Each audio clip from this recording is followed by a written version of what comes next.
자, 오늘 강의 해보자. 자, 트렌드 리포트 작성법. 이제 5강이죠. 자, 일단 쭉 지금까지 한 거를 쭉 와서 보면 이제 5번째 이제 트렌드 리포트 작성법까지 왔는데 이제 실습 및 발표. 다음 시간에는 직접 써보시고 나서 발표를 하는 시간을 가질 거예요. 그래가지고 한번 계속 써보고 이걸 계속 써보지 않으면 또 머릿속으로 알면 또 아무 감이 없죠. 지난 시간에 한 것만 쭉 한번 리뷰해보고 가보자. 일반 마케팅하고 트렌드 마케팅의 근본적인 차이가 뭐예요? 근본적인 차이는 일반 마케팅은 트렌드 마케팅과 차이는 이거 되게 인위적이에요. 이제 뭐 광고나 홍보를 써서 트렌드 마케팅은 자연적 발생. 즉 핵심으로 보면 훨씬 더 쉽게 보자. 일반 마케팅은 이제 타겟 시장 자체를 보고 트렌드 마케팅은 이제 트렌드 결정자, 세터를 포커스로 맞춘다라는 거. 자, 그래 트렌드 확산. 그러니까 아마 세터에 포커스를 많이 둔다라는 얘기 드렸고, WOM, 월드 오브 마우스, 입소문이라는 거에 대해서 우리가 봤죠. 입소문이란 무엇일까에 대해서 진실성에 상관없이요. 그러니까 트렌드 분석을 한다는 것도 진실성과는 상관이 없는 거예요. 언제나 될 수도 있고 안 될 수도 있는 부분이니까. 사람들 사이에서 이렇게 퍼져나갈 수 있는 뭔가 파급력이 있어야겠죠. 자, 루머라고도 말한다고 했죠. 스토리. 그러니까 지금 대표님 같은 경우에도 그거를 단편적으로 써버리면은 그게 이제 전문 서비스라고 할 수가 없는 거, 뭐가 묶어서 뭐 하나에 이제 만들어놔야죠. 혹은 이제 정보에 not be true. 자, 입소문이라는 거 우리가 했었죠. A로부터 B가 B로 이렇게 하면서 오역되고 뭐하고 되고 이렇게 퍼져나가는 부분이 있어요. 근데 광고는 아니죠. 광고는 대부분 자기네들이 원하는 거를 이렇게 직접 정확히 전달하려고 포커스에 맞추지만 입소문은 사람들 사이에서 퍼져나가기 때문에 광고만큼 컨트롤력은 좀 떨어져요. 그러나 이제 파급력과 지속성은 길죠. 그래서 요새 뭐 KTF나 이런 거 보면 광고에 한계가 있기 때문에 개고생이다 뭐 해가지고 뭐야 입소문을 좀 만들어내려고 하자. 비밀, 소속감, 자기방어. 개고생 같은 경우에도 안 올려주죠. 그죠? 그래서 이렇게 사람들은 안 알려줘버리면 훨씬 더 뭔가 은밀한 거나 뭐가 있다고 해서 훨씬 더 많이 좀 파고들려고 하는 경향이 있으니까요. 그래서 우리가 저번 시간에 본 것처럼 소문의 발설자가 있고 소문의 전파자가 있고 이제 신뢰성의 문제. 그러니까 전파자가 신뢰성이라는 게 있어야 돼요. 세터들. 그래가지고 뭐 부유한 사람 아니면 뭐 문화예술 아이콘들 뭐 이런 사람들. 자, 그래서 컨텐츠를 만들어내야 되는 부분이 있고요. 자, 그래서 기존 미디어는 이렇게 한다고 했죠. 그죠? 자, 그리고 최근에는 트렌드 세터로 제일 유명한 애가 누구죠? 그죠? 블로거들. 그죠? 지금은 이제 중앙에서 하기보다 이렇게 다양한 뭐를 갖고 있냐면 네트를 갖고 있는 거죠. 자기네 이제 그런 뭐예요? 네트워크, 뭐 시삽들 뭐 되게 많죠. 옛날에는 텔레비전이나 그런 거 이외에는 사람들을 이렇게 네트워크 할 수 있는 방법이 없었어요. 정부에서도 뭐 어떤 여론을 조성하거나 뭐 하면 조중동이나 뭐 언론을 장악하려고 했지만 지금은 촛불시 사건 이후로도 우리가 많이 변했죠. 자, 오늘은 이제 트렌드 시나리오 플래닝, 그 다음에 트렌드 리포트 포맷과 구성. 우리나라에는 트렌드 리포트를 전문적으로 하는 업체가 생겨나고 있어요. 생겨나고 있다는 게 뭘까요? 그렇죠? 이것도 우리가 트렌드적으로 보면 이렇게 볼 수 있는 거예요. 꺼질 수도 있고요. 계속 갈 수도 있거든요.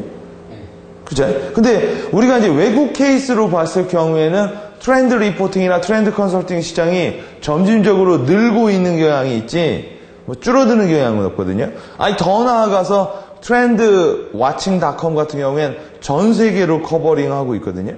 자, 트렌드 서비스 포맷.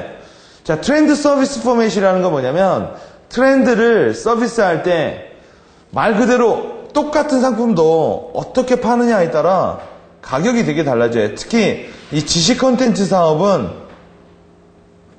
그냥 말을 해주느냐, 이제 어떤 그냥 한글로 해주느냐. 보세요. 똑같은 컨텐츠도 메모장으로 포맷화하느냐, 파워포인트로 하느냐, 디렉터로 하느냐 전혀 다르거든요. 지식은 어떻게 편집되어지고 어떻게 포맷되어지냐에 따라서 가격이 되게 많이 바뀌어요. 가장 뭐랄까, 날로지, 그러니까 지식적 포맷을 가장 비싸게 만드는 게 뭘까요? 뭐, 그게 가장 비싸진 않아. 그러나 꽤 비싸. 그런 파일 포맷이 아니라 디자인이죠, 디자인. 그죠? 똑같은 것들라도 뭐예요? 어떻게 디자인하느냐에 따라 되게 많이. 그러니까 여러분이 한번 봐야 될 게 인포메이션이나 날로지도 어떻게 디자인하느냐에 따라서 되게 달라지는 거예요. 자, 일단 컨설팅 차원에서 이 트렌드라는 건 또 컨설팅 차원에서 포맷화되고 서비스 차원에서 포맷화되는데 컨설팅 차원에서 포맷되는 건 시나리오 플래닝. 이건 컨설팅이에요. 서비스 차원은 트렌드 리포팅. 이렇게 바뀌어요. 이거는 예를 들어서 시나리오를 막 써주는 거야. 그러다 보니까 그러니까 다수한테는 안 맞아요. 그렇죠? 그래서 이건 1대1 컨설팅이라는 게 이루어지고 트렌드 리포팅은 목적이 뭐예요? 변화를 먼저 선점하려는 거기 때문에 특정한 사람한테보다는 뭐예요? 다수에게 알려주는 경우가 많다 이거죠. 자, 그럼 시나리오 플래닝 서비스. 시나리오 플래닝이란 뭐냐면 아까 컨설팅 차원이라고 그랬죠. 미래는 이루어지지 않은 거기 때문에 시나리오 플래너들을 다른 말로 비즈니스 작가라고 말을 해요. 그러니까 일어나지도 않은 일은 상상해서 쓸 수밖에 없거든요. 단 근거에 의해서. 이게 이제 아마 그 트렌드 컨설턴트가 되면 이게 아마 제일 비싼 서비스예요. 왜냐하면 이건 맞춤이거든요. 그리고 이제 트렌드 리포팅 서비스는 아마 트렌드 쪽으로 사업을 하시려는 분들은 자기 서비스를 알리는 거, 그리고 이렇게 대중적인 서비스를 하는 거, 거기서 이제 아마 서비스가 이렇게 들어와서 시나리오 플래닝 쪽으로 들어가겠죠. 자, 그럼 미래의 가능성과 시나리오라는 거 보면 이렇게 계속 바뀌죠. 우리 파도에 대한 얘기했죠. 이게 쭉 가다가 오늘날, 이건 과거죠. 그죠? 패턴 우리가 했었죠. 이 현실을 기점으로 해서 다양한 가능성이 있어요. 한마디로 말해서 지금 뭐 경기가 하도 안 좋으니까 가끔씩은 뭐야? 낙관주의도 있고 비관주의도 있고 지속할 것이다. 이 수많은 가능성들에 대해서 뭐야? 각자 시나리오를 짜주는 거예요. 자, 사실과 인식에 대해서요. 자, 시나리오 플래너들이 바라보는 미래가 이래요. 엉긴 선이야. 그죠? 엉긴 선인데 요 엉긴 선들 이런 형태 있죠. 그러니까 미래는 단순하지가 않다라는 거예요. 그러니까 이렇게 복잡하다 보니까 뭐야, 일반인들은. 그러니까 미래를 두려워해. 그렇죠? 그러다 보니까 뭐냐, 이 시나리오 플래너들은 여기서 뭐야, 이거 풀려면 어떻게 해야지? 그렇죠? 이렇게 하는 거야. 그렇죠? 이렇게 해서, 요걸 뭐라고 할까요? 이걸. 시나리오. 근데 전문적인 용어로는 플롯. 예, 플롯이라고 말을 해요. 작가들은 이제 플롯이라고 말을 하는데 요걸 이제 플롯이라고 하는 거예요. 딱 보면 여기서 한 가능성을 이렇게 쭉 끌어내서 이렇게 몰아내는 거죠. 비관론, 긍정론, 중도형. 그러면 이 얼기가 뭘까요? 이 통. 이게 논리야. 그러니까 어떤 논리로, 낙관 논리로 그 시나리오를 이렇게 만들어내는 거죠. 그래서 시나리오 플래닝은 하나의 서비스, 하나가 아니라 중도, 비관, 낙관 여러 가지를 해놓은 거예요. 그 목적은 뭘까요? 여러 가능성에 대해서 대비하겠다 이거죠. 자, 특히나 이 변화가 이렇게 되게, 그러니까 결국 시나리오 플래닝의 궁극적인 목적은 경영자의 사고를 넓힘에 있는 거예요.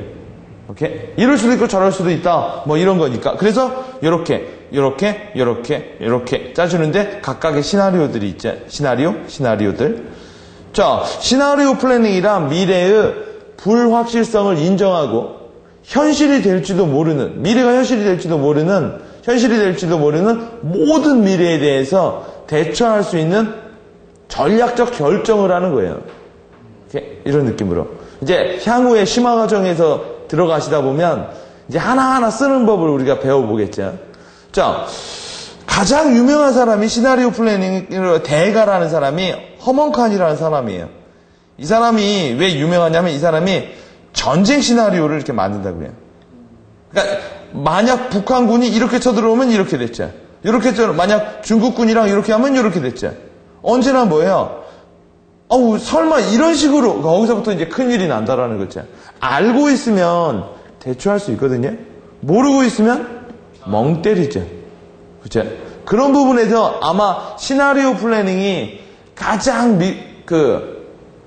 많이 쓰이는 것 중에 하나가 전쟁이에요, 전쟁.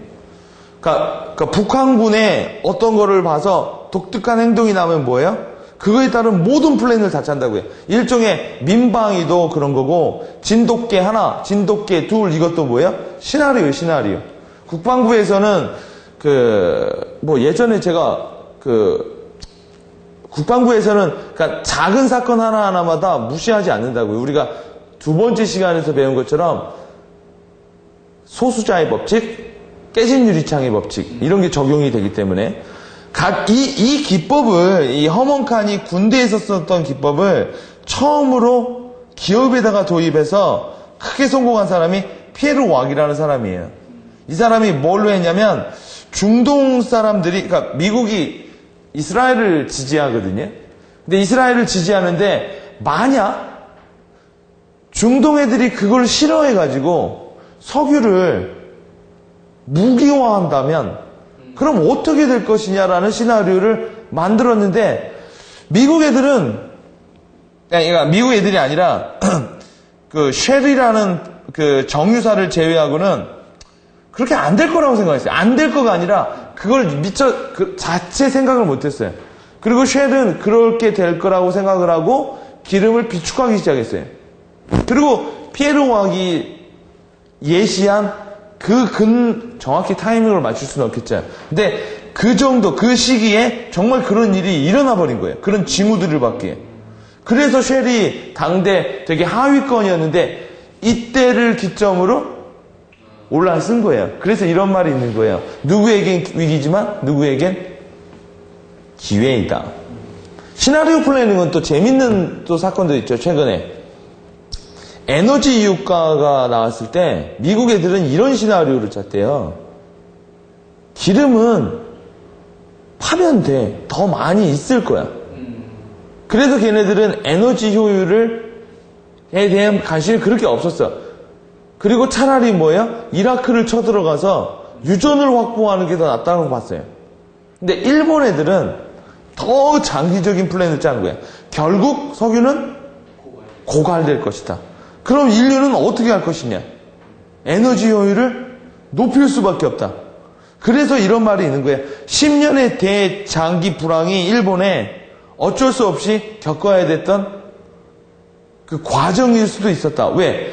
끊임없이 뭐냐면 에너지 효율성을 높이기 위해서 일본 애들은 기술의 발전을 도모했어요. 그리고 지금 가장 에너지 효율이 높은 국가가 어디예요? 일본이거든요. 지금에 와서야 오바마가 하이브리드 차니 뭐니 해가지고 연비한다고 뭐 하자. 일본 애들은 이미 들어온 거예요. 그것도 결국 뭐야? 어떻게 내가 미래의 시나리오를 짜느냐에 따라 지금 아마 되게 재밌는 거죠. 아마 다른 분들도 대표님도 내가 앞으로 트렌드에 대한 니즈가 더 증가할 거고 지금은 단지 경기가 안 좋다 하더라도 증가할 거고 사람들은 미래에 대해서 더 선점을 할 것이 더 많을 것이라고 생각을 하면 똑같이 일본 애들처럼 장기 불황이라도 뭐예요? 결국은 올라간다라는 거죠. 그러니까 사람들이 미래에 어떻게 될 것이다 이렇게 될 것이다라는 생각이 하나도 없었을 때 그냥 멍 때려버리는 거예요. 시나리오와 예측과 비전은 약간 달라요. 시나리오는 실현 가능한 미래에 대해서 일을 해요. 실현. 예측이란 실현 가능성이 높은 거. 비전이란 내가 원하는 거예요. 수립 근거에선 얘는 불확실성에 기반을 둬요. 근데 얘는 확실한 관계에서만 기반을 둬요. 그리고 얘는 가치에 기반을 두고 시나리오 플래닝은 위험을 드러내는 데 포커스를 맞춰요. 왜 위험을 드러내는 데 포커스에 맞출까요? 불확실하니까. 경영자에게 행동을 촉구하려고. 제가 말했잖아요. 시나리오 플래닝이란 결국 경영자들에게 행동과 의식의 변화를 끌기 위해서 쓰는 거고, 예측이란 위험을 숨겨요. 오케이? 왜냐면 내가 그렇게 맞출 거라고 하는 거니까. 그 다음에 비전은 또 위험을 숨겨요. 비전은 위험을 숨기죠, 당연히. 왜? 원하는 미래니까. 아무리 힘들어도 뭐예요? 간다라는 거고. 수립 방법은 시나리오는 질적, 양적 다 쓰고, 예측은 양적으로만 가요. 한마디로 그래프. 그죠? 비전은 되게 질적이에요. 그죠? 구호. 뭐 이런 거. 필요 시기에선 결정해야 할 것이 무엇인지 알아야 할 때. 내가 뭘 해야 될지. 예측은요. 과감하게 결정할 때. 그죠? 왜냐면, 이제는 뭐야? 위험을 숨겨버리는 거잖아. 이제는 뭐야? 이거 알아봤자 뭐야? 도움 안 된다, 이거지. 자극적이고 고무할 때, 비전은. 그쵸? 자, 그 다음, 활용 빈도는 낮아요. 시나리오는. 예측은요, 꽤 높고요. 비전은요, very high. 자, 이런 시나리오와 예측과 비전의 차이가 있고, 왜 시나리오를, 왜 제가 이렇게 보여드리냐면, 얘네들과 달라야 된다라는 거, 시나리오 플래너들은. 자, 이렇게. 궁극적인 목적은 이런 것 때문에. 나는 미래에 무슨 일이 일어나도 아무 상관없어. 왜요? 대안이 있기. 자, 두 번째. 이런 일이 일어날 수도 있어. 뭐 이런 거 있잖아. 너 암에 걸릴 수도 있어. 그럼 뭐예요? 암 걸리지 않으면. 그렇죠. 뭐 식이요법을 하든지 아니면 뭐야, 뭐 담배를 줄이든지 아니면 뭔가를 하겠죠. 미래에 대한 정확한 모습이 아닌 미래에 대한 좀 더 나은 의사결정을 하려고 해요. 언제나 예측은 틀리죠. 근데 왜 틀리는데 왜 할까요? 좀 더 나은 선택을 하거나 뭐 행동하려고. 틀리는데도 왜 하냐면 틀린다고 안 하면요. 그렇죠? 아무것도 못 하거든요. 한마디로 말해서 포커스를 미래에다 못 맞추고 현실에다만 맞춰요. 그러니까 현실 위주로 사느냐, 현실 위주로 사는 건 뭐냐면 당장 돈 되는 거라는 거. 미래에다가 포커스를 맞추는 건 뭐냐면 당장은 아니더라도 점진적으로 내가 키워나갈 수 있는 거. 1인 기업가 차원에서 얘기를 한다면 시스템을 만드는. 그렇죠. 프리랜서는 당장 돈을 벌기 위해서 전화통을 기다리고 있지만 1인 기업가는 영업이 되도록 그쵸. 영업이 되도록 영업망을 짜요. 망. 그 차원이에요. 또 하나, 스스로 미래를 그려볼 수 있는 능력을 결국 배양하기 위해서요. 그러니까 남이 그려준 것보단 자기 스스로 할 수 있도록. 또한 이런 것들이 돼서 미래에 대한 인사이트를 증가시키는데 그러니까 시나리오 플래닝은 맞췄다, 못 맞췄다도 중요하지만 이런 능력들이 더 중요하다는 거예요. 이번에 제가 뉴스 보니까 YTN에서 삼성연구소에서 이번에 뭐 경제 동향 한번 맞췄다고 되게 막 그러더라고요. 이번에 뉴스 보니까 이번에 맞히셔서 뭐예요? 그 얘기가 원래 맞춰야 되는 거 아니에요. 근데 한 번 맞췄다고 뭐 자기네 주가 올랐다고 뭐 이런 그만큼 맞추기가 어렵다라는 거죠. 왜냐하면 미래는 변수가 너무 많아서 그래요. 자, 뭐 요새는 사람들이 뉴스 같은 거 보면은 뭐 어제는 뭐라고 말했다가 그 다음은 폭락하고 나서야 뭐예요? 급급하게 그 요인을 찾고 맨날 그러죠. 그죠? 옛날에는 미래를 예측하기가 쉬웠댔죠. 왜요? 변수들이 별로 없으니까. 그죠. 예를 들어 쇄국 정책. 그죠? 하다 보니까 뭐예요? 그냥 우리끼리만 하다 보니까 그죠? 그러니까 집에서 내가 밖에 안 나가고 가만히만 있으면 내가 오후 6시에 뭘 할지 금방 보이는 거야. 그쵸? 근데 막 다양한 사람들이랑 막 있다 보면 핸드폰도 있고 뭣도 있다 보면 내가 6시에 뭐 하겠지만 계속 끊임없이 뭐 하다 보면 또 의외로 뭐예요? 사람도 자기 계획을 못 지키는 판국에. 그쵸? 자, 시나리오 플래닝 스킬이란 그래서 정보 자체를 보지 말고 흐름을 많이 봐야 돼요, 흐름. 트렌드라는 거죠, 결국 이것도. 정보는 맥락에 따라 달라지니까. 자, 그럼 시나리오 플래닝에서 what을 찾아야 돼. 이 what이 뭘까요? 시그널. 과학과 기술. 이거 아마 트렌드 리포트를 쓸 때 이제 심화해서 제가 이제 다루겠지만 제일 중요한 것 중에 하나가 카테고리예요. 자, 어떤 카테고리로 시그널을 찾아내겠느냐. 일단 제일 많이 나오는 게, 물론 카타고리는 한 번 정해놓고 끝나지 않아요. 카타고리도 계속 진화해. 수평으로 진화하기도 하고, 수직으로 진화하기도 해. 수평은 뭐죠? 전혀 다른 섹션들이 만들어지고, 수직은 의학, 안티에이징. 의학에서도 뭐 있어요? 예방. 그런 것도 있고, 질병, 약, 운동, 이런 식으로 계속 이렇게 세분화된다는 거죠. 근데 그 중에서 제일 큰 게 테크놀로지. 테크놀로지는 언제나 많은 변화를 야기시키죠. 핸드폰 하나가 얼마나 많은 걸 했으면 인터넷 하나가 얼마나 많은 변화를 유도하는지. 그래서 시그널이 언제나 되기가 좋고, 사실과 인식. 이건 뭘까요? 우리가 아는 것과 사람들이 그러니까 진짜인 것과 사람들이 다르게 인식하는 것. 그렇죠? 이런 것들 사이에서도 되게 많이 나오고, 음악 얘기해드렸죠? 주변부는 뭐예요? 이 주변인 소수자들. 이런 것들이 이제 시그널들이 될 수 있고, 이게 왓이고, 그 다음 웨어는 뭘까요? 트렌드 시그널이 민들레 씨앗처럼 휘ux 나르죠? 어디 가야죠? 서식지에 가야죠, 서식지. 그렇죠? 양분이 충분히 있는 데 가야만 꽃을 피죠. 거기가 어디예요? 트렌드 세터. 확장. 그렇죠. 얘네들한테 가야만 얘네들이 쭉 퍼뜨려 줄 거 아니에요. 만약 얘네들한테 안 가고 이 콘크리트 바닥에 올라가면 말라 죽죠. 그렇죠? 그러니까 트렌드라는 건 그런 의도적인 그 씨앗 목적도 있어야 되는 거고, 트랜스세터가 받아서 이렇게 다시 퍼뜨려 줘야 되는 그런 게, 그게 웨어예요. 그걸 트렌드 전문가들은 트렌드 서식지라고도 말을 해요. 서식지에 가보면 트렌드가 막 오만 트렌드들이 이게 ready to go 이러고 있다라는 거죠. 자, 뛰어난 인물들 우리 봤죠? 놀라운 변화, 또요 잡지들. 잡지는 여러분 트렌드가 많아요. 그렇죠? 잡지보다 더 많은 게 뭘까요? 인터넷. 그렇죠. 인터넷이죠. 인터넷하고 잡지의 차이는 결국 뭐의 차이야? 포맷의 차이잖아. 보세요. 이 포맷이 왜 무섭냐면, 아까 대표님이 저한테 하나 이게 딱 주셨는데, 포맷이 왜 무섭냐면,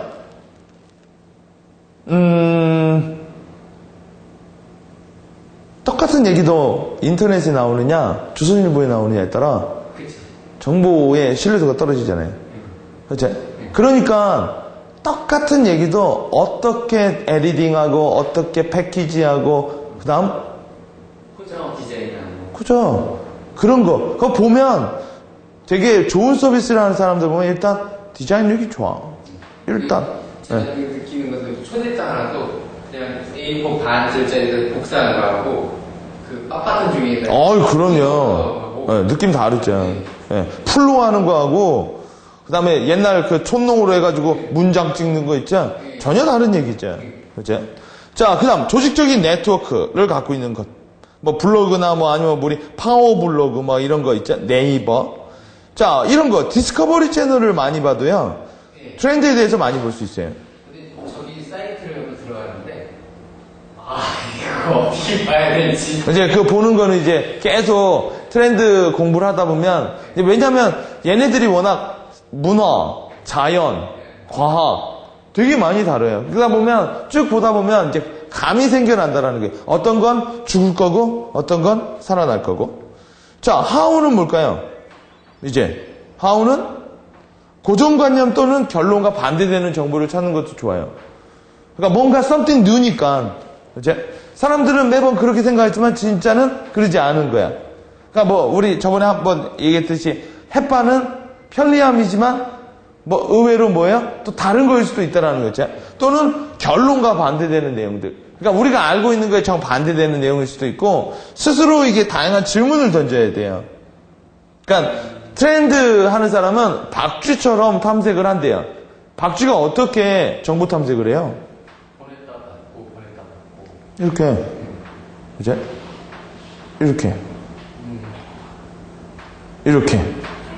그렇죠. 만약 북한이 쳐들어온다면, 그렇죠. 그러고 나서 어떤 정보에다가 이 가설을 쏴보는 거야. 그리고 그 정보에 섞여서 메커니즘에 다시 들어오면, 아, 이 정보에 의하면 이렇게 될 수도 있겠구나. 저렇게 될 수도 있겠구나. 그죠? 그런 걸 계속 뭐예요? 쏴보는 거예요. 오케이? 자, 뭐 이렇게.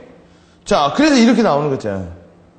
이게 오늘의 현실이라면, 이게 과거로 이렇게 쭉 오는 거라면, 이게 뭐예요? 이게 현실이잖아. 그러면 현실이라는 프리즘에 만약에라는 사고로 플롯이 여러 개 나오는 거야. 오케이? 자, 여러 개 나오는 건데, 이제 이거 하나하나마다 플롯이라고 하는데, 자주 세개 쓰이는 게 이 세대, 3대 플롯이에요. 일단, 좋아진다면. 긍정적으로. 원래 사업계획서를 쓸 때도 뒤에 그 예산이나 뭐였죠? 향후 매출 추이할 때도 3단계로 많이 짜죠. 긍정한, 보수한, 그 다음, 그냥 공식적으로 과거가 현재랑 계속 연동될 때. 그치? 대부분 어디가 더 신뢰성을 많이 줘요?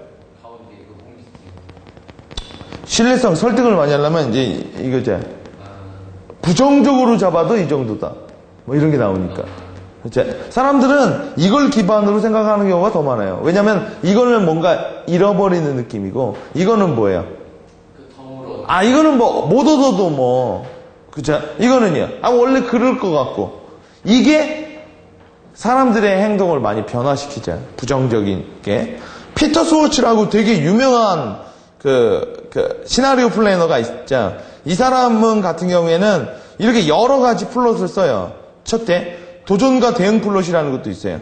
만약 환경이라면, 석유라면, 석유가 없어졌어요. 그럼 어떻게 대응할 거냐고. 대응하는 방법도 또 여러 개가 나오죠. 만약 점진적인 진화는 뭐예요? 석유가 당분간은 뭐예요? 계속 나오면서 점진적으로 기술도 발전이 되면서 그 갭을 자연스럽게 인간이 커버리지 하고 가는 거예요. 그러니까 이건 이런 가설이 있죠. 인간이 석유가 줄어들 때 바닥이 날 때까지 멍 때리고 있지 않고 끊임없이 뭐예요? 줄어듦과 동시에 커버는 뭐 그런 거 많죠. 태양열, 뭐 수력, 그죠? 여러 원자력, 뭐 이런 거. 또 하나는 뭐냐면 에너지가 바닥이 나버려서요. 누군가는 많이 갖고요. 누군가는 이제 없어졌어요. 그러면 싸움이 일어나겠죠. 그죠? 이거 갖고 영화 만든 게 있죠. 매드맥스인가? 자, 누구죠? 걔 나오는 매드맥스의 그 영화 배우, 그죠? 숲속의 여우 뭐도 하고, 멜 깁슨, 그죠? 멜 깁슨 같은 경우, 이제 멜 깁슨의 매드맥스가 요 플롯으로 나온 거야.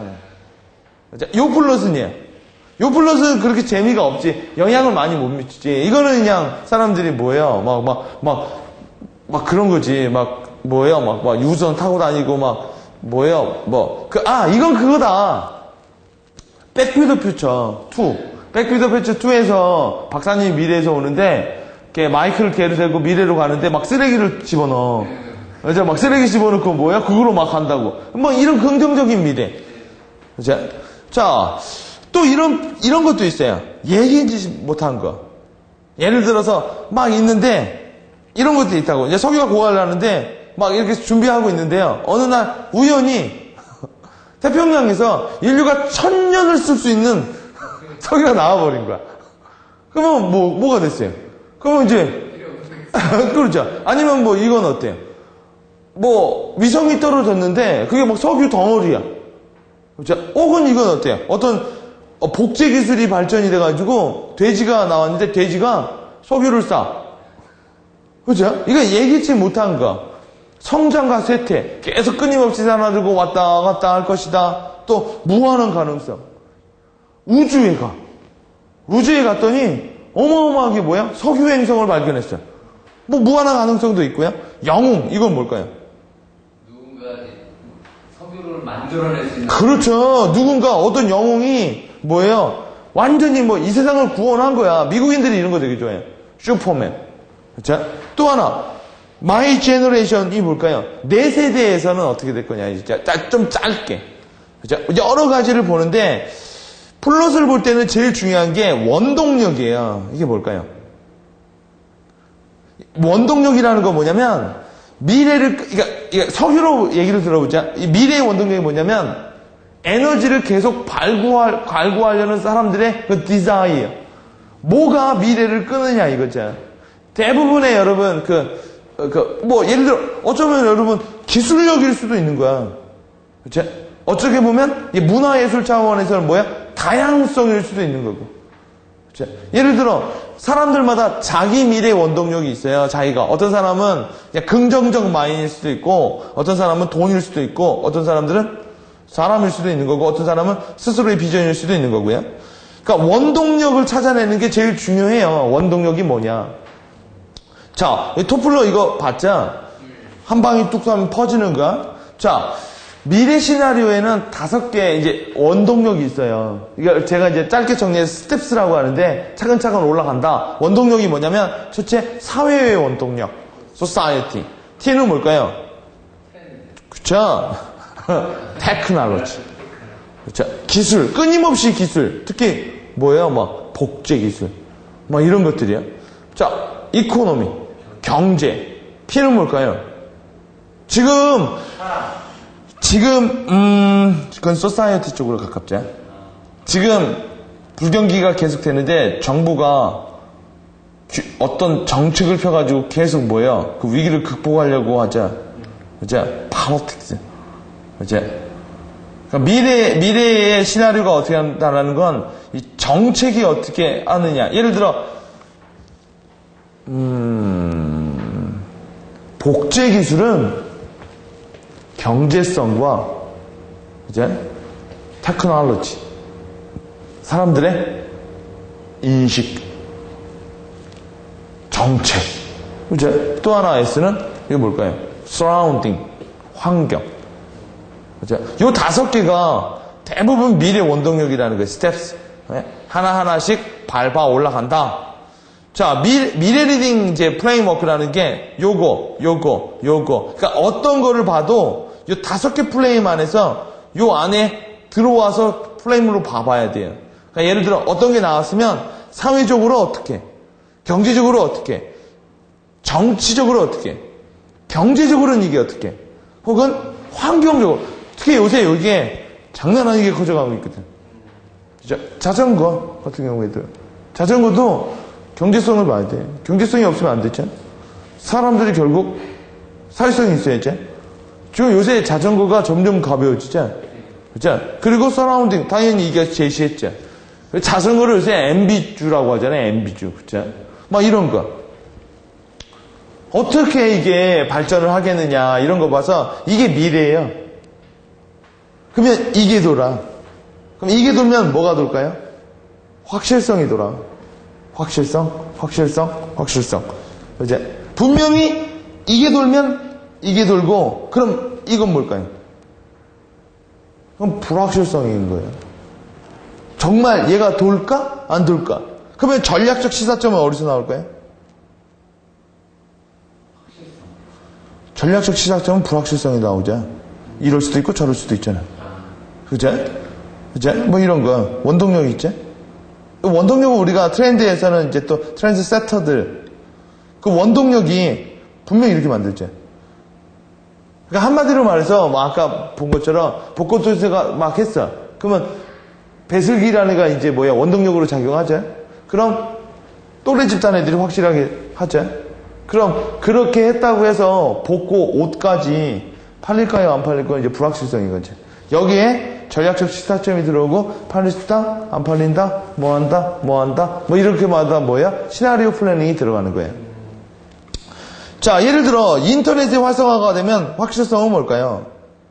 이게 만약 인터넷이 딱 뜬다고 하면 확실성은 막 이런 거겠죠. 불확실성은 이런 거겠죠. 크기가 또 얼마나 커질 거며, 택배 서비스는 과연 활성화가 되겠느냐? 아니면 택배가 아니라 뭐예요? 차라리 다른 서비스가 활성화가 되느냐? 예를 들어 이거 한번 해봐요. 경찰의 음주운전 강화. 확실성.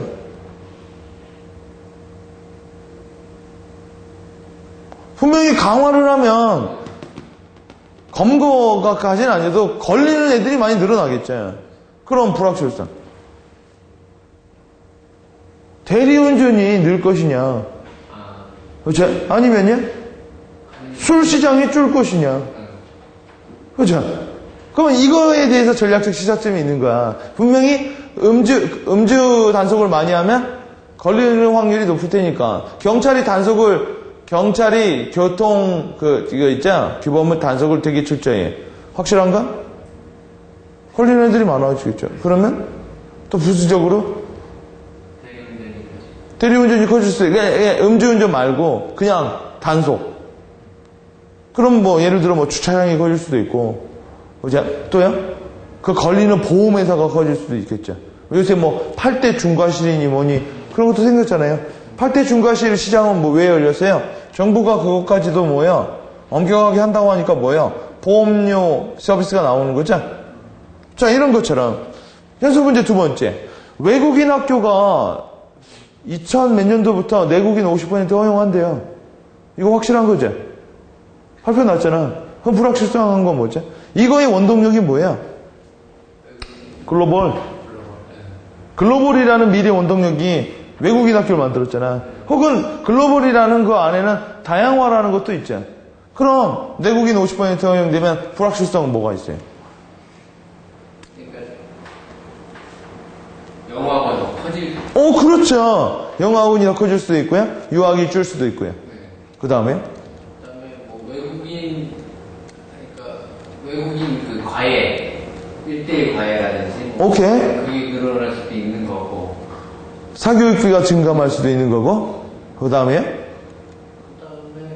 빈부의 격차는 더 늘어날 수도 있고요. 영어 캠프 같은 어떤 그 지자체마다 영어 캠프 그런 거를 정책적으로 내놓을 수도 있고. 그렇죠. 그런 지금 계속 말했던 것들이 뭐야? 다 그럴 수도 있는 것들이야. 불확실성을 다르게 말하면 가능성이죠. 그죠? 확실한 건 이미 누군가 했을 테고. 그렇죠. 그러니까 불확실성이라는 게 바로 전략적 시사점이라는 거죠.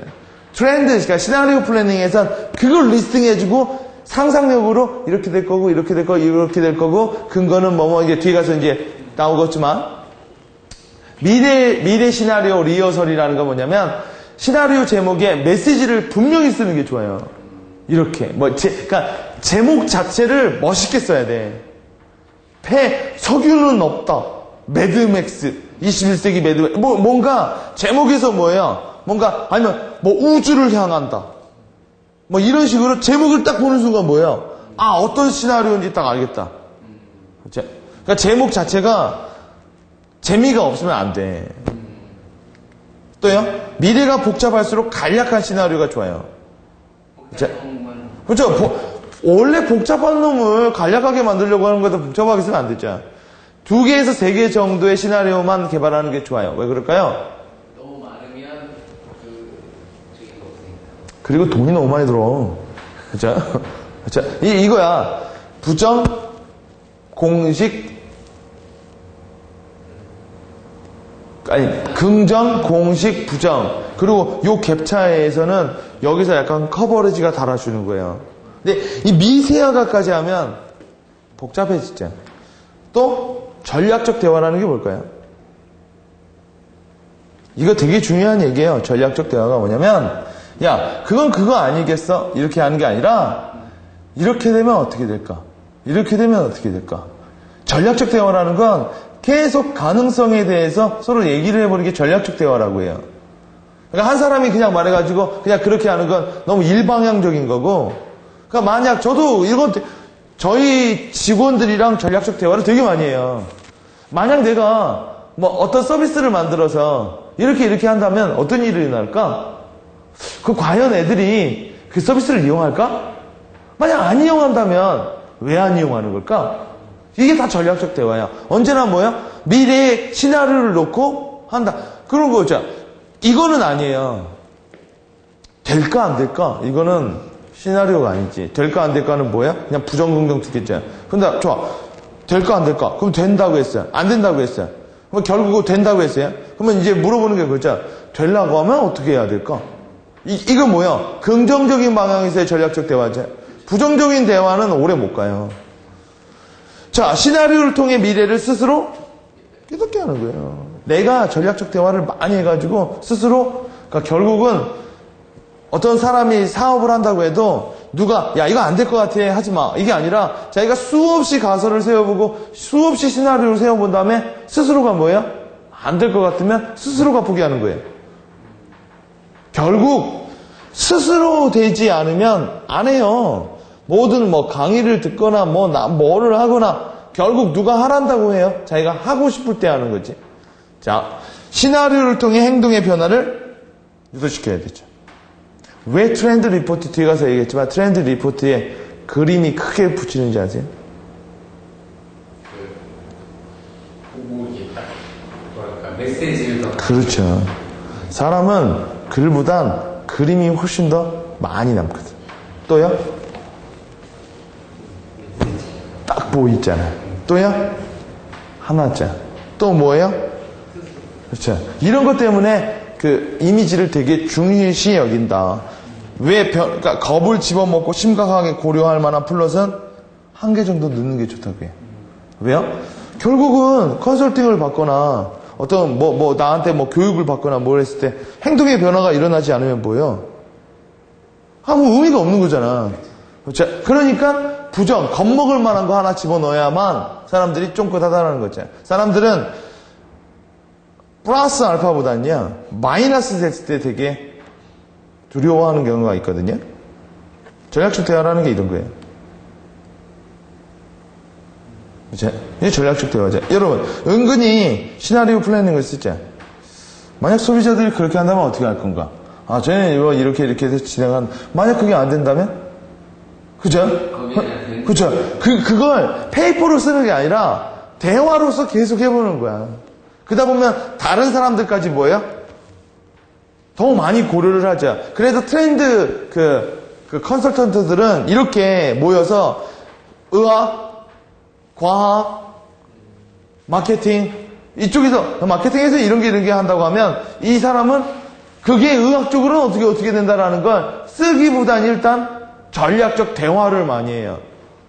자, 회의라고 한 회의는 의사결정을 빨리 해서 합의를 끌기 위해서지만 전략적 대응은 다양한 가설에 대해서 인식하기 위해서 하는 거죠. 이런 것도 전략적 대화죠.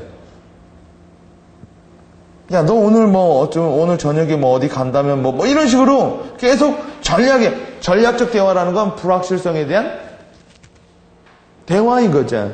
그렇죠? 자, 그러면 시나리오 플래닝 능력을 향상시키는 6가지 팁. 이게 뭐냐면, 첫째, 이거예요. 긍정주의자, 부정주의자. 그러니까 3개의 얼굴을 갖고 있어야 돼. 그렇죠? 저도 사업 계획을 하거나 할 때 언제나 3개의 플롯을 짜요. 쓰진 않고 머릿속에 잘 된다면 이렇게 해서 매년 성장을 할 거야. 그냥 똑같이 간다고 하면 뭐야? 안 하죠. 그렇죠? 부정적으로 간다면? 그렇죠? 근데 이렇게 봐. 내 마음속에 할 의향이 되게 많으면요, 이 부정적인 쪽은 위기관리들을 많이 짜요. 위기관리가 시나리오 플래닝의 일종이에요. 내가 이렇게 될 거 좋지만 만약 이렇게 안 된다면 어떤 거 어떻게 했으면 여기에서 대안이 되게 많이 나오네. 왜요? 이게 불확실성에 대한 문제니까. 차라리 이거는 또 뭐의 문제가 있어요? 시간의 문제. 그렇죠? 점진적으로 진화한다라고 한다면 뭐예요? 그러면 그건 결국 또 사업에서는 또 별로 좋은 게 아닐 수가 있거든요. 스스로의 미래를 만들어갈 수 있는 자신만의 신화를 만들어야 될 필요가 있어요. 이게 뭐냐면 일본은요, 언제나 이 섬나라 사람들이라 뭐예요? 그러니까 언제나 나쁜 자연에도 이겨내는 시나리오를, 태생적으로 걔네들이 그런 시나리오를 많이 갖고 있어요.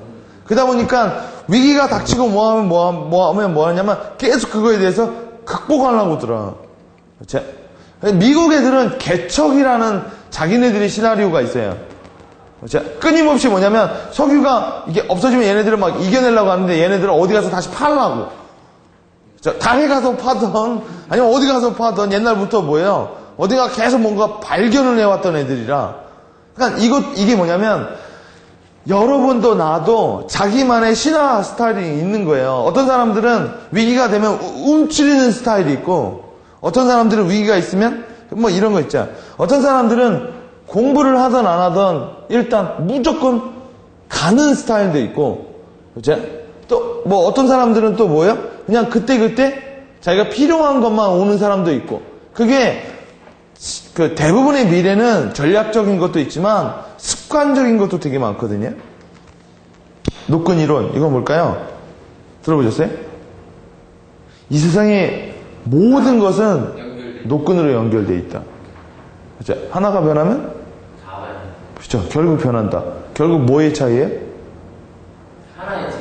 시간의 차이지. 그렇죠? 이거를 가지고 가장 대중적으로 사람들이 많이 알고 있는 게 나비 효과라고 하죠. 그렇죠? 그러니까 아까 제가 말한 것처럼 미래는 이거보다 더 심하게 엉겨 있어요. 이거 너무 편하게 엉겨 있죠. 이 꼬챙이가 이렇게 여러 개 나와 있어요. 그러니까 정 안 되면 뭐 해야 돼요? 못 풀면 끊는다는 게 뭐예요? 다른 끈 부분을 잡아야 돼. 그 로마의 알렉산더. 그렇죠. 알렉산더가 뭐죠? 누가 매듭을 매놨자고 하잖아요. 이 매듭을 푸는 자가 세상을 뭐 하리라. 근데 알렉산더가 와서 하도 복잡해서 끊어버려서 이제부터 내가 미래를 만든다. 그러니까 그런 것도 있는 거예요. 예측을 하는 것도 있겠지만 아예 처음부터 만들어버리는 방법도 있겠죠. 네 번째, 카산드라가 되지는 말아야 돼요. 미래를 예측할 때. 카산드라가 어떤 애인지 아시죠? 이거 못 들었어. 카산드라는 그 옛날에 그 누구지? 그 양털을 찾으러 가는 애 있잖아요. 황금 양털. 황금 양털을 찾으러 간 애가 있어요. 걔가 있는데 걔가 어떤 황금 양털을 찾으러 가는데 되게 어려운 시험 문제를 풀어야 돼. 근데 그 왕이 황금 양털을 안 주려고 그 왕자한테 되게 어려운 막 시험 문제를 줘요. 근데 도저히 못 푸는데 그 왕의 딸 중에 하나가 카산드라라는 애가 있었는데 얘가 마법사야. 미래를 예측하는. 근데 그 아빠는 버리고 그 남자가 좋아서 막 힌트를 알려줘. 근데 그 대신 나랑 결혼해달라고. 근데 그 남자가 그냥 몰래 도망가. 그때부터 카산드라가 미래에 대해서 이렇게 예측을 하는데 언제나 부정적인 미래만 했어요. 언제나 안 될 것이다. 넌 결국 죽을 것이다. 이런 것만 많이 하다 보니까 사람들이 카산드라가 진짜 카산드라 말처럼 된 게 되게 많은데 사람들이 너무 부정적인 얘기 많이 하다 보니까 결국 어떻게 됐을까요? 사람들 죽이고. 카산드라를 안 믿어. 그러니까 사람들은 너무 결국 미래 전쟁 이런 거 요새 하잖아요. 결국 기계가 인간을 다 죽여버릴 것이다. 막 이런 식으로 가면 안 믿어버린단 말이야. 그럼에도 불구하고 다시 인간은 그 안에서 희망을 찾고 이런 식으로 미래가 읽혀야지. 그렇죠? 너무 부정적으로 하면 결국은 아무도 듣지 않게 될 것이다. 하나의 정답이 아닌 다양한 정답에 포커스를 맞출 필요가 있어요. what을 찾지 마시고 what if라는 말로 통해서 이렇게 된다면 어떻게 될 것이냐. 전략적 대화를 통해서 다큐멘트로 만드는 걸 시나리오 플래닝이라고 말을 하는 거죠. 그 다음 이런 것도 이제 한번 해볼 만하죠. 나의 미래 시나리오. 아마 이제 여러분이 내가 어떤 걸 한다면 대부분 5년은 봐야 돼요. 왜냐면 어떤 게 만들어지려면 3년에서 5년 사이는 뭐가 있어야 되거든요. 그러니까 너무 단타적으로 하다 보면 하다 말고 해서 뭔 짓을 많이 하냐면 삽질을 많이 하게 돼요. 나의 미래의 원동력은 뭘까요? 그렇죠? 나의 의지? 아니면 어떤 사람은 이렇게 말해요. 나의 딸, 나의 아이, 그렇죠? 나의 꿈, 아니 나의 지식. 세 번째, 그러면 어떤 게 확실할까요? 네 번째, 그럼 어떤 게 불확실할까요? 그렇죠? 여기에 뭐가 들어와요? 전략이 들어오는 거죠. 그렇죠? 그럼 만약 할 거면 이게 위기 관리가 되는 거고 안 할 거면 이게 변명이 될 거겠죠. 다섯 번째는요. 두세 개 정도 플랜 A, 플랜 B, 플랜 C까지. 그치? 자, 그러면 트렌드 리포팅 서비스와 트렌드 리포트는 5분만 쉬었다가 계속 하도록 하겠습니다. 트렌드 리포팅 서비스와 이제 트렌드 리포트로 가보자. 어떻게 보면 이제 되게 간략한 서비스예요. 자, 트렌드 리포팅 서비스란 무엇을 조사하는 거죠? 시그널. 그렇죠. 그냥 아시는 거죠. 트렌드 시그널을 조사하는 거예요. 어떤 걸 조사하는 거냐면 이렇게 트렌드가 바뀌는데 이걸 조사하는 거예요. 이걸. 그렇죠? 왜요? 우리 지금 시나리오 플래닝에서도 봤죠. 부정적, 공식적, 그건 뭐죠? 시나리오 플래닝. 그건 컨설팅이라고. 그죠? 벌써 따지고 보면 일이 많이 들어가잖아. 하나하나마다 다 풀로 짜야 되죠. 그죠? 요게 트렌드 시그널 서비스, 트렌드 리포팅 서비스라는 거예요. 그러면 우리가 지금 요거 그러니까 뭐예요? 요게 뭘까요? 1 시그널, 요 위는 카테고리, 요 라인이 위고 시그널 설명. 요 맨 위에 있는 카테고리가 의학, 어떤 분야, 시그널, 설명. 자, 궁극적인 역할은 뭐냐면 이게 한 크게 확대한 거예요. 미래에 대한 인식과 행동의 변화죠, 역시. 자, 근데 이럴 수도 있고 저럴 수도 있고 이럴 수도 있는 건 스스로 판단하는 거죠. 스스로 못하겠다면 시나리오 플래닝으로 들어오는 거죠. 이해되시죠? 간단한 거예요. 원래 여러분 간단해야 좋은 거예요. 복잡하면 적용하기가 어려워. 이건 시나리오. 자, 이건 이제 요청이 들어오면 그렇죠. 컨설팅으로 들어가는 거예요. 물론 컨설팅력을 키워야겠지만. 자, 트렌드 리포트 포맷 보자. 자, 이게 카테고리, 분야. 이거 우리 아까 했잖아요. 그 뭐예요? 플롯이라고 해요. 플롯. 그렇죠. 원동력. 그래가지고 steps, society, technology, economy, politics, surrounding. 그렇죠. ecology. 그렇죠? 이렇게 해서 요거는 뭘까요? graphic. 이제 이거 사람들은 이걸 딱 보면서 인사이트를 훨씬 더 많이 얻어. 실제적으로. 그렇죠. 그리고 구체적인 설명. 뭐 이런 거. 그리고 파워포인트로 나오기도 하고 PDF로도 나가요. 파워포인트는 네가 편집해서 써라. PDF는 그러지 말아라. 뭐 이런 용도겠죠. 자, 구체적으로 보면 이런 포맷이 나오는 거예요. 트렌드 리포트. 너무 그냥 참 쉽죠. 이게 나오는 거예요. 네. 자, 트렌드 시그널 카테고리, 트렌드 시그널 피겨, 트렌드 시그널 텍스트. 그럼 이걸 설명한다고요. 이제 가장 좋은 건 이건데 이 이미지, 이 피겨는 일단 시선을 잡는 이미지. 딱 보는 순간 이건 어떤 거구나. 왜요?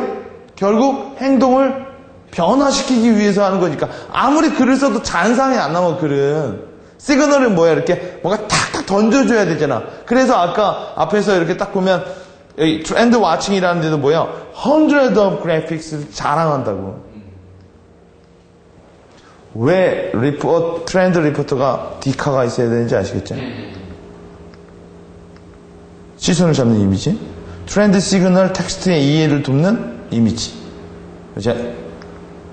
트렌드 리포트의 직접 촬영이 안 된다면 각종 단지 공개 이미지. 예를 들어 뭐 제품이 새로 나오거나 이런 건 이미지에 대한 큰 문제가 없겠죠. 그렇죠. 근데 뭐 그렇죠. 그런 거는 윈윈의 형태가 되는데 예를 들어 저작권 표기가 되어 있는 거 쓰면 안 되는 거겠죠. 그렇죠. 자, 그래서 그러면 트렌드 시그널 텍스트를 어떻게 작성하느냐? 요 파트야. 간단해요.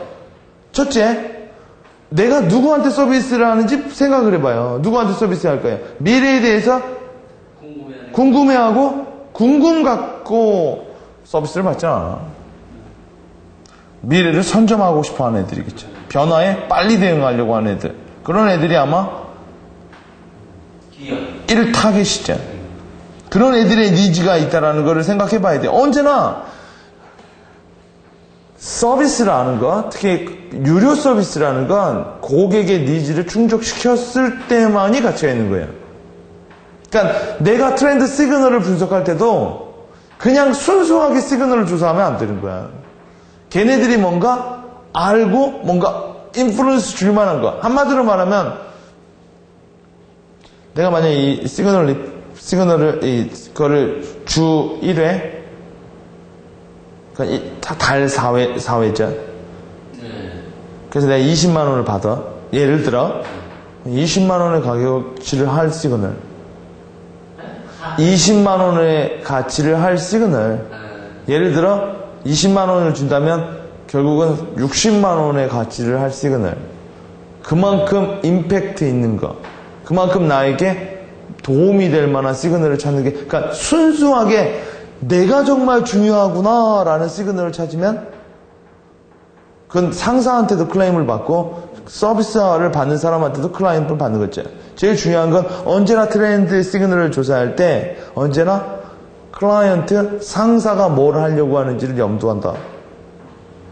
그러니까 내가 정말 궁금해서 쓴 것도 답이 될 수는 있는데 그건 상품성이 없는 거죠. 트렌드 시그널을 써요. 그 다음 시그널의 이유를 써요. 설명을 써요. 그게 뭔지. 그리고 그에 대한 근거를 써요. 그리고 다시 한번 브리프 시나리오 플래닝. 저기 핀거 5개 그 문장 구성 그거랑 똑같은 방식이에요. 왜냐면 보고서의 형태를 그 형식으로 쓰니까. 예를 들어 주제요, 그제 설명, 그제 그리고 여기 이제 하반의 근거. 제가 이제 서비스를 많이 받아봤기 때문에 매번 그런 형식으로 나온다고요. 그리고 마지막은 짧은 인플루언스. 근데 더 많이 원하면 시나리오 플래닝으로 들어가는 거죠. 근데 어느 정도의 시사점, 향후에 약간 2-3줄. 이거 보면은요, 웬만한 그 글로벌 서비스도 하나, 둘, 셋, 넷, 다, 여, 일곱, 여덟, 아홉, 열, 열하나, 열둘, 열세, 열네, 열다, 열여섯 줄밖에 안 써. 한 시그널에 대해서. 이해되시죠? 자, 목적이 누구며 트렌드 리포트 누구를 향해 쓰는지.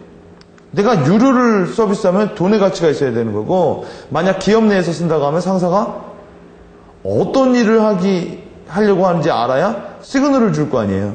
그러니까 나랑 아무 상관없는 시그널은 좀 뭐하자. 그래서 유료 같은 경우에는요, 카테고리가 되게 많고 카테고리 고르게 해요. 내가 예를 들어 의학에 관심 없으면 뭐 의학에 카테고리 받을 필요는 없잖아. 그치? 자, 그리고 트렌드 시그널은 무엇인가? 주제요. 뭐 이렇게. 그 다음에 그거에 대한 이유. 아니, 설명, 그리고 이유. 그치? 그리고 해당 시그널의 근거, 자료, 사례. 그 다음, 이런 거. 해당 트렌드 시그널의 간략 시나리오 플래닝. 어느 정도 되면 3-4줄 정도 되는 거. 한 포맷에 딱 들어와야 돼요. 그래서 이런 포맷 같은 경우엔 한글 혹은 파워포인트 세로. 그죠? 그리고 파워포인트 같은 경우엔 여기다 이미지라고 이렇게 써요. 언제나 한 슬라이드가 한 시그널. 가로로 쓰지 않고 그렇게 세로로 써도 되고 가로로 써도 되고 그때마다 이제 이미지, 피규어의 위치와 텍스트 위치가 바뀌겠죠. 자, 예시. 저작권의 문제로 다 쭉 쓸 수는 없고 크게 흐름만 보면 이건 애드버타이징 앤 퍼블릭 파트. 오케이? 광고 홍보 쪽의 시그널. 예를 들어 이거 보면 뭐가 느껴져요? 시체 퓨 시스템으로. 그렇죠? 근데 이게 담요예요, 담요. 네. 예, 그죠? 많이 봤어요. 예. 사람들이 붐비는 장소에서 강력한 각인 효과를 줄 수 있는 컬러 마케팅이 뜨고 있다. 이거 뭐죠? 시그널 주제. 네. 그리고 이건 뭐예요? 쭉 아래. 시그널 설명. 그죠? 그리고 이건 뭐예요? 이 프로모션에 참여한 사람들에 따르면 시그널의 근거. 차후 소비자들의 실생활에 접목된 다양한 컬러 마케팅과 입소문을 핵심으로 하는 실실 간략? 시그널 시나리오. 그쵸. 그렇게 나오는 거야. 이 5파트만 쓰면 되는 거야. 쉽죠. 쉽다고. 근데 이제 얼마만큼 내가 익숙하게 빨리빨리 써내. 왜냐면 트렌드 시그널은 빨리 써야 되는 거예요. 왜냐면 내가 쓰는 시간에 변화하면 어떻게 할래요? 그제? 그러니까 포맷화 되어 있는 거야. 자, 또 다른 거 형태. 뭐 이런 거. 디자이너 야시히로 아카마에 의해서 사람들이 휴대하면서 공기청정도를 체크할 수 있는 에어스케일 제품이 출시되었다. 이건 뭐예요? 트렌드 시그널. 그거다. 이 제품은 조그마한 캡슐 안에 LEC를 장착해서 빛의 색깔로 공기 상태를 알 수 있게끔 장치가 장착되어 있다. 일단 빨간색 빛이 나오면 공기가 안 좋은 상태이고 흰색 빛은 보통 이상의 공기를 의미하며 녹색은 공기가 아주 깨끗하다는 걸 의미한다. 또한 이 제품의 경우에는 부다. 이건 뭐죠? 트렌드 근거. 근거가 아니죠. reason, 이유. 그렇죠? 설명. 이미 이 제품에 대한 호의들은 마켓 리서치에 따르면 전체 조사자 1000명 중 가격이 적합하면 구매하겠다는 의견이 부다. 그쵸? 트렌드 시그널 프루프. 이 제품의 경우 최근 녹색 성장과 웰빙이라는 메가 트렌드에 부응하여 향후 트렌드 시그널 간략 시나리오 플래닝. 그쵸? 보통 그래서 잘 보면 그러니까 이게 만약 파워포인트 형태로 나간다면 이쪽 파트가 시그널 피규어가 나올 테고 이쪽 파트가 네 파트로 나눠져서 시그널 텍스트 형태로 부르는 게 이게 원 시그널. 그렇지? 그게 계속 나가는 거야. 그러니까 대부분 쓰는 시간보다 뭐가 걸려요? 트렌드 리포터는 조사, 확인. 이 작업이 대부분을 소비하는 작업이라는 거죠. 자, 뭐 이런 형태도 있어요. 자, 이거는 어떤 형태의 트렌드 시그널 리포트일까요? 트렌드 리포트. 컨설팅하고 합쳐진. 이거는 트렌드 리포트를 쓸 때 내가 직접 조사를 하진 않죠. 이거 어차피 트렌드 조사라는 건 정성 조사죠. 그죠? 이건 설문조사까지 같이. 이건 설문조사라는 게 아니라 우리가 저번에 했던 트렌드 시그널 텍스트 마이닝 기법을 이용한 보고서예요. 분포도. 백분율. 그죠? 그래가지고 해당 분야에 대한 건 어떠한 게 이제 뜨고 있다. 그 다음 똑같이 이 아래는 타겟, 트렌드 시그널 리즌, 트렌드 시그널 프루프, 트렌드 시그널 브리프 플래닝, 시나리오 플래닝. 이 아래는 똑같은 패턴 들어가요. 제가 예전부터 계속 서비스를 받고 뭐하고 했는데 딱 보여주면 좋겠지만 그건 물론 저작권을 침해하면 안 되는 거니까 그쪽 애들은 보통 1인 1 카피 외에는 안 해요. 오케이? 그래서 이걸 막 대량으로 하다 보면 이제 DRM이나 뭐 이런 게 들어와요, 대부분. 이제 1인 1 카피 못 넘기게끔. 그죠? 근데 그 5패턴으로 다 써요, 대부분. 왜냐면 그게 가장 간략하고 또 내가 이 서비스를 받다 보면 왜 이런 생각을 했어요. 왜 아래다가 살짝쿵 이 정도가 브리프 플래닝, 시나리오 플래닝일까? 이런 궁금증이 있었는데 나중에 알게 됐지. 그렇죠. 베이트야, 베이트. 그렇죠.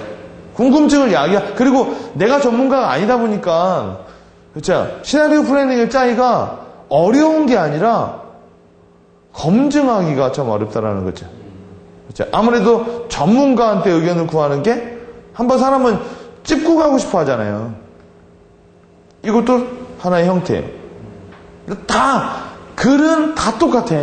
글 형태는요. 이게 피규어, 텍스트.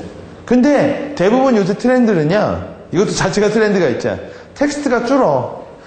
텍스트가 줄고 비주얼이 강해지고 있는 거예요. 왜냐면 사람들이 그렇게 훑어보면서 계속 계속 머릿속에 그림을 그려내고 싶어 하거든.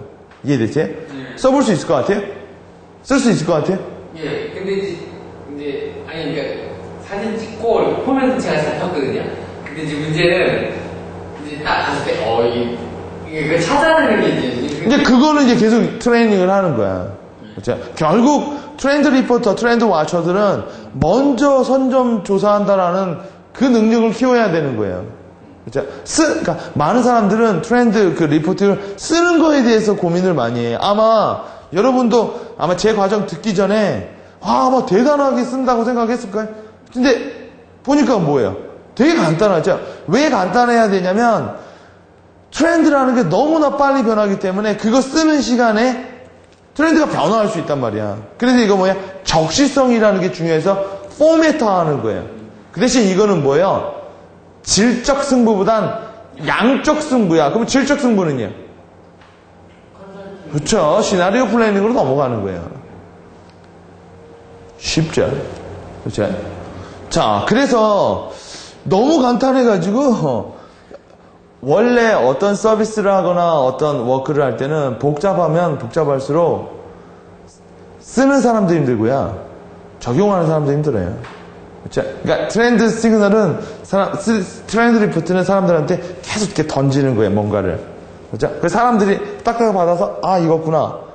그리고 제가 이제 제 조사에 따르면, 제 개인적인 조사에 따르면, 왜 미국에 있는 트렌드 컨설팅 회사가 커지느냐는 트렌드 리포팅 서비스와 그 다음 그 연동되는 그 컨설팅 서비스가 상당히 크다는 걸로 알고 있고, 그 다음 나아가서 트렌드 마케팅까지도 커버리지를 넓혀 나가고 있다는 거예요. 거기다가 더 나아가선 글로벌에서 예를 들어 뭐 비엔남, 인도네시아, 코리아 이런 데다가 KBS나 이런 데서는 그 리포트 현지 리포트를 보냈자. 얘네들은 현지 트렌드 와처들이 있는 거예요. 아, 거기서 정보들이 받아가지고. 그죠. 끊임없이 뭐냐면 자기 전문 분야니까. 가지고 묶어서 하고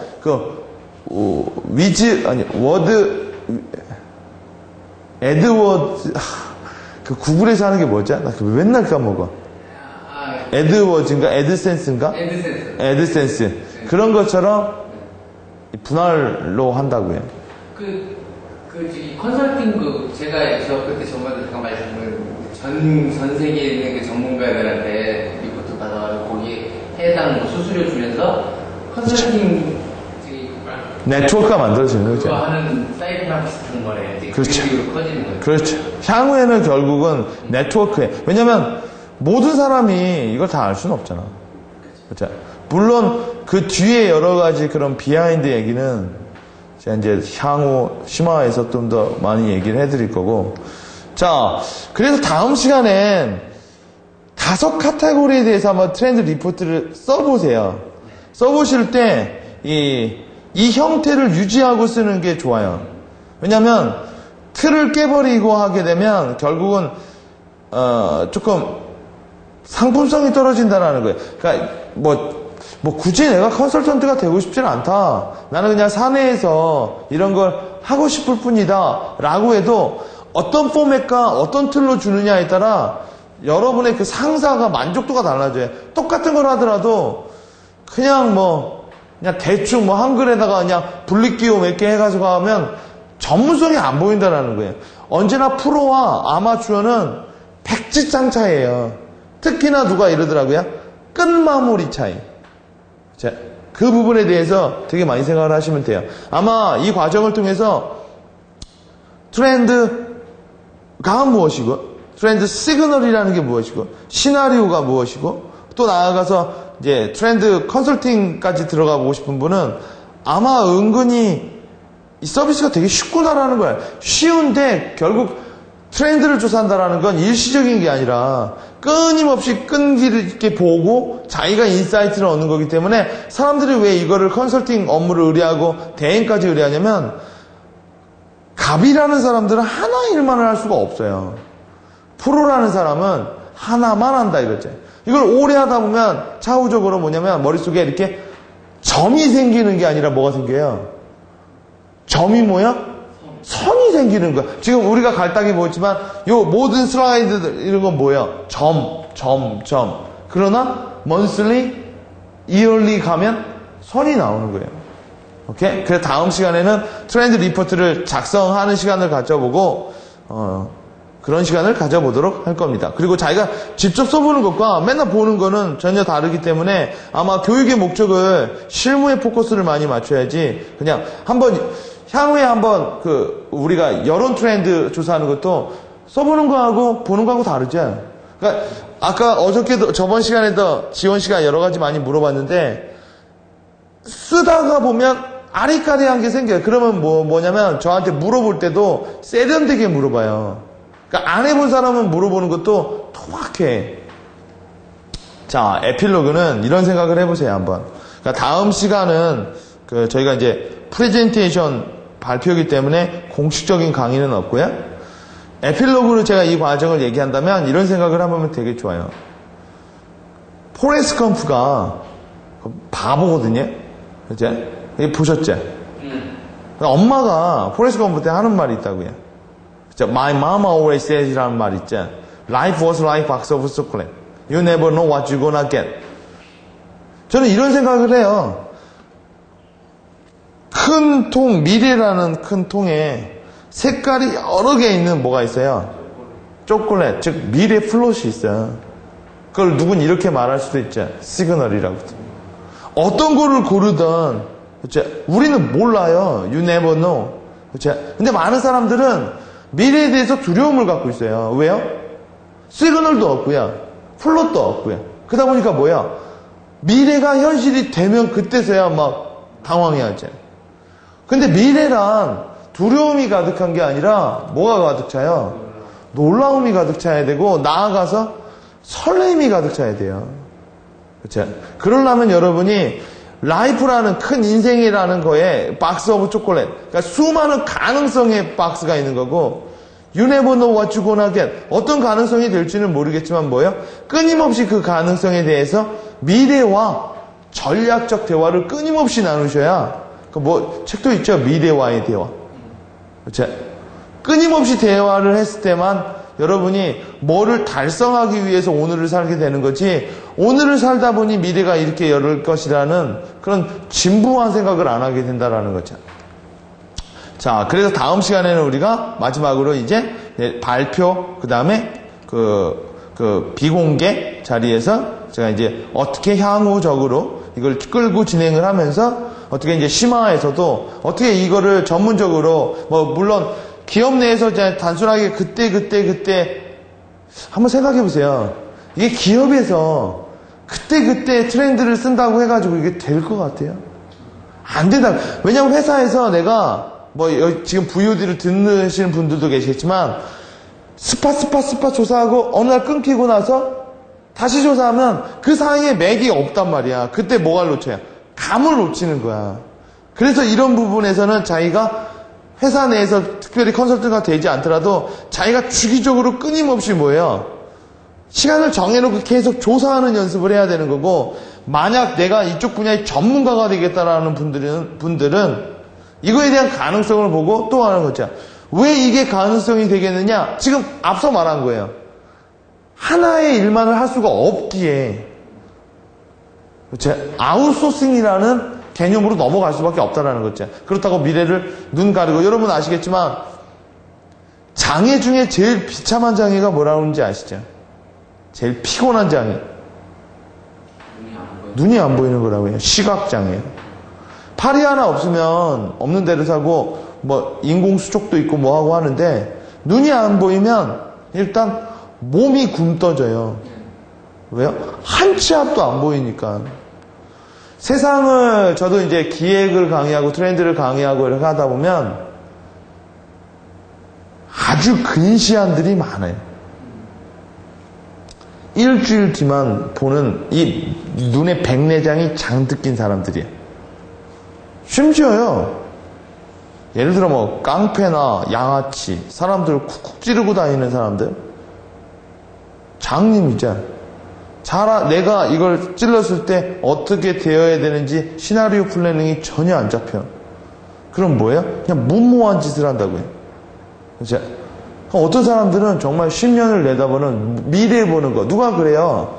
찰스 스왑의 책을 읽어보면 미래를 내려다보는 기술이라는 책이 있어요. 미래를 읽는 기술이라는 책을 보면 그 책의 원제가 뭔지 아세요? The Art of Long View라고 해요. 롱 뷰를 기술로 얘기를 안 하고 뭘로 얘기해요? 아트의 개념으로 얘기를 해요. 그만큼 이게 재미있고 익사이팅하고 또 한 사람이 누군가에게 영향을 미친다는 건 어마어마한 일이에요. 그런 차원에서 여러분이 트렌드를 제가 지금 총 5주에 걸쳐서 트렌드에 대한 여러 가지 단면을 보였는데 이게 다는 아니죠. 물론 이제 심화에서는 뭘 다룰 거냐면 제가 지금까지 알려드린 거를 내가 얼마나 익숙하게 되느냐의 부분이에요. 또 나아가서 어떤 마인드가 있으신 분은 이거를 나의 평생 잡으로 살겠다 라는 분을 위해서 제가 심화 과정을 개발을 한 거고 아마 여러분이 이 과정을 통해서 그런 분야까지도 넘어올 수 있는 모티브가 되고 한 번이라도 내가 이런 트레이닝 뭐 특히 제가 실무적인 것도 알려드렸죠. 텍스트 마이닝 기법을 해서 찾아낼 수 있는 방법. 아는 것과 잘하는 거에는 반복이라는 그 차이가 있어요. 꼭 그래서 여러분이 그 반복을 메꾸셔가지고 트렌드 전문가로 재탄생하시길 바랍니다. 자, 강의를 마치도록 하겠습니다. 감사합니다. 자, 오늘 6강 마지막 강의입니다. 트렌드 리포트의 발표와 그다음 피드백. 여러분이 한번 지금까지 한 거 쭉 보면은 많이 했어요. 자, 여러분이 이제 트렌드가 뭔지, 트렌드를 팔로우하는 게 뭔지, 저번 시간에 했던 게 뭐였죠? 이제 시나리오 플래닝 하는 거 뭔지, 그래서 트렌드 리포트 서비스 하는 건 뭔지, 또 트렌드 컨설팅 하는 건 뭔지. 트렌드 컨설팅이 훨씬 더 어려운 개념이죠. 트렌드 리포트 작성법 저번 시간에 봤고요. 오늘은 이제 여러분이 한번 실습해 본 거 저번 주에 발표해보고 피드백. 오케이? 합니다. 그래가지고 일단 여러분의 리포트 발표하는 건 일단 온라인에서는 스킵을 하고요. 그 다음에 이제 오프라인에서 저희가 따로 할 거고요. 그 다음에 이제 트렌드 리더와 컨설턴트 보면 트렌드 리더라는 사람, 트렌드 리딩, 트렌드 헌터, 트렌드 와처 이런 사람들은 지금 우리 써오신 대로 이렇게 트렌드 리포트를 쓰는 거예요. 그거는 여러분 뭘 써내가는 거예요? 트렌드 시그널을 써 보내는 가진 거죠. 뉴스와 트렌드 시그널의 구분을 하실 줄 아시겠죠? 그렇죠? 뉴스는 그냥 그 사실의 팩트고 뭐예요? 저번 시간에 한 분이 말한 것처럼 트렌드 시그널은 앞으로 그렇죠? 변화를 얘기할 만한 그런 것이 있다. 그렇죠? 가능성이 있다라고 해서 여러분이 트렌드 시그널을 조사할 때는 이제 이런 조사를 많이 해야 된다라는 느낌상 여러분이 가져야 되겠죠. 그렇죠? 가지고 여기 있다. 이런 대형 모니터 기능을 중소기업이나 대기업을 제외하고는 중소기업들은 이런 시스템을 가지고 있을 수가 없어요. 왜 없을까요? 여러분 왜 중소기업이 대기업을 못 따라잡을까요? 여러 이유가 있죠. 자본의 문제, 인력의 문제, 뭐의 문제, 인프라의 문제도 있겠지만 그 이유 중에 하나가 뭐냐면 작은 회사, 그러니까 회사로 따지는 것보단 기업과 개인으로 따져보자. 성공하는 개인과 성공하지 못하는 개인을 따져보면 성공하지 못한다라고 얘기하기는 좀 뭐하겠지만 평범한 개인, 성공한 개인. 평범한 개인은 오늘에 맞춰 살아요. 그죠? 성공하는 개인은 미래를 내다보고 준비하고요. 그죠? 여러분 성공하는 기업은 여러분 아실 거예요. 뉴스에서 많이 보셨을 거예요. 성공하는 기업이나 해외 글로벌 스탠다드에 있는 기업들은 R&D 투자, 연구개발비가 상당히 많다라는 거예요. 그러니까 연구개발한다라는 건 앞으로 자기네들이 뭐를 세우는 거예요? 가설을 세우는 거예요. 앞으로 이런 것이 될 것이니까 뭐예요? 이런 것이 필요할 것이니까. 그렇죠? 근데 여러분 R&D에는 뭐가 따라요? 리스크가 따라요. 그렇죠? 개발 실컷했다가 뭐예요? 정말 미래를 빗나가게 된다면 그건 리스크를 따르죠. 그런데 여러분 아마 중소기업에 다니시는 분 아시겠지만 회사에 가면 매일 바쁘죠. 왜 매일 바빠요? 그렇죠? 중소기업은 R&D를 하기가 어려워요. 어떤 분이 이런 말 하시더라고요. 한 20명 정도 되는 회사를 운영하고 계시는데 여유 자금이 두세 달밖에 안 갖고 있대요. 그 얘기는 두세 달 정도가 뭐예요? 그러니까 자기가 예측하는 대로 되지가 않는다면 망한다라는 얘기가 나오는 거예요. 그쵸? 그렇기 때문에 여러분 중소기업은 언제나 오늘을 향해 살다 보니까 여러분 어때요? 지금 당장 조금만 가다가도 절벽인데도 안 보이는 거예요, 계속. 그쵸? 그러니까 닥치면 하는 거지 미리 준비한다라는 개념은 없거든요. 그렇기 때문에 중소기업 입장에선 대기업이 뭐예요? 이런 연구개발, 그렇죠? 이런 것들에 대한 니즈가 상당히 커요. 그렇죠? 적어도 미래가 어떻게 돼야, 그리고 또 그런 문제도 있죠. 인력이 없어, 중소기업에는요. 그렇죠? R&D 인력을 수용할 수 있는 또 자본이 없다라는 게 있기 때문에 트렌드 리더한테는 이런 서비스를 해줌으로써 뭐예요? 어떠한 서비스 대행을 할 수가 있다라는 장점이 있는 거죠. 그죠? 트렌드 컨설턴트라는 건 뭐예요? 자, 트렌드 리더가 일단 1단계예요. 트렌드 리더가 뭔가 감지를 해낸 거죠. 위클리로, 먼슬리로. 그죠? 아마 이제 트렌드 리더가 뭐 된다고 하면 매일매일 올려보내는 게 있고, 위클리로 묶어서 보내는 게 있고, 먼슬리로 하는 것도 있고, 또 뭐도 있을 거예요? 이얼리도 있는 거야. 그렇죠? 그렇게 해서 뭔가 감지해내면 클라이언트나 상대방이 뭐예요? 그 시그널을 받겠죠. 근데 여기서 또 문제가 있어요. 시그널은 알겠어. 여러분, 노무현 대통령이 돌아가셨어요. 최신실이 죽었을 때 많은 사람들은 인터넷에 대해서 걱정을 많이 했죠. 최진실을 죽음으로 몰아간 건 악플러라고. 그러나 몇 달 후에는 전혀 다른 쪽으로 얘기가 흘러갔죠. 지금 노무현 대통령이 서거를 하고 나서 이 얘기가 어떻게 흘러갈지 아마 이제 온라인으로 제가 지금 이 시점에서 이 얘기를 하고 있는데 아마 이 강의를 한 1년 후에 들으시는 분들은 아마 궁금해요. 그죠? 궁금하다고요. 그죠? 강의는 언제나 과거의 기록으로 되니까. 그죠? 그러면 여러분 모르죠? 그거는 미래는 우리가 시나리오 플래닝 할 때 미래는 어떤 형태로 가지고 있다고 했어요? 이게 엉겨있는 스타일이죠. 자, 여러분 이 엉겨있는 미래를 풀어나가려면 어딜 잡아야 돼요? 끝을 잡아야 돼. 이게 뭐야? 단서라는 거예요. 시그널을 잡고 그 다음에 쭉 풀어보는 거죠. 너무 엉겨있으면요. 이게 안 풀리면요. 그죠?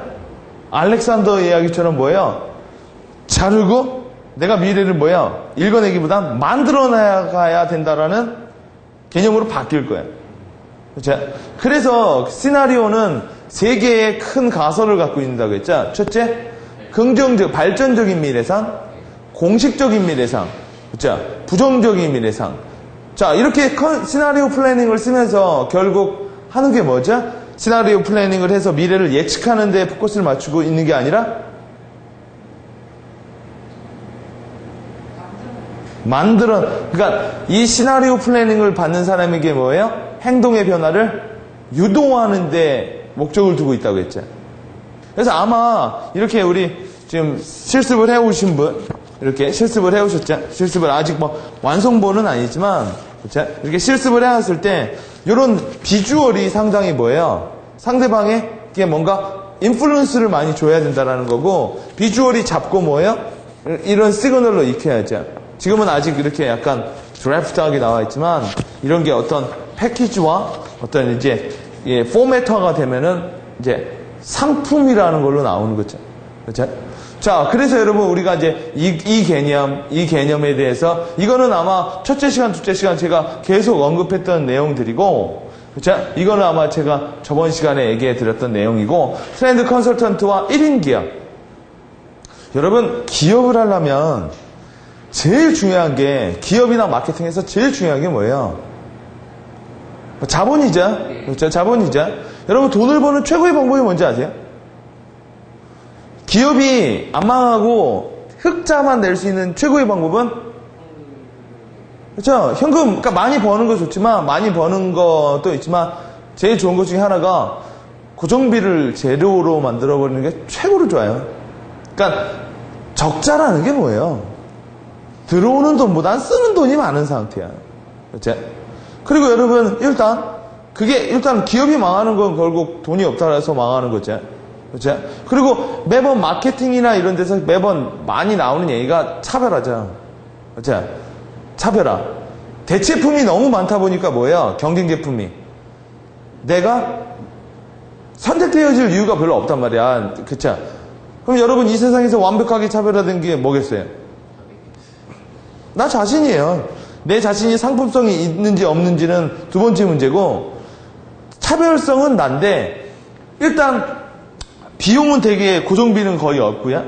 회사를 운영할 뭐예요? 뭐 사무실 임대료나 뭐 이런 건 없고요. 차별화도 되어 있고요. 단지 뭐예요? 차별화가 되려면 세 가지 컨셉이 있어야 되거든요. 아시나요? 차별화의 세 가지 워드. 첫째, 달라야 돼요. 둘째, 달라서 나아야 돼요. 다르기만 한 걸 우린 튀었다라고 해요. 그죠? 그리고요, 그걸 오래 하면요. 삽질. 다른 걸, 다른데 좋진 않아. 그러니까 지금 대표님이 빨개벗고 집에 갔어. 상당히 달라. 근데 좋지는 않아. 그치? 근데 내가 어떤 트렌드 쪽 분야에서 상당히 잘해. 사람들이랑 다르거든요. 달라서 나아. 그걸 차별화. 근데 그걸 계속해. 그럼 브랜드가 되죠. 그치?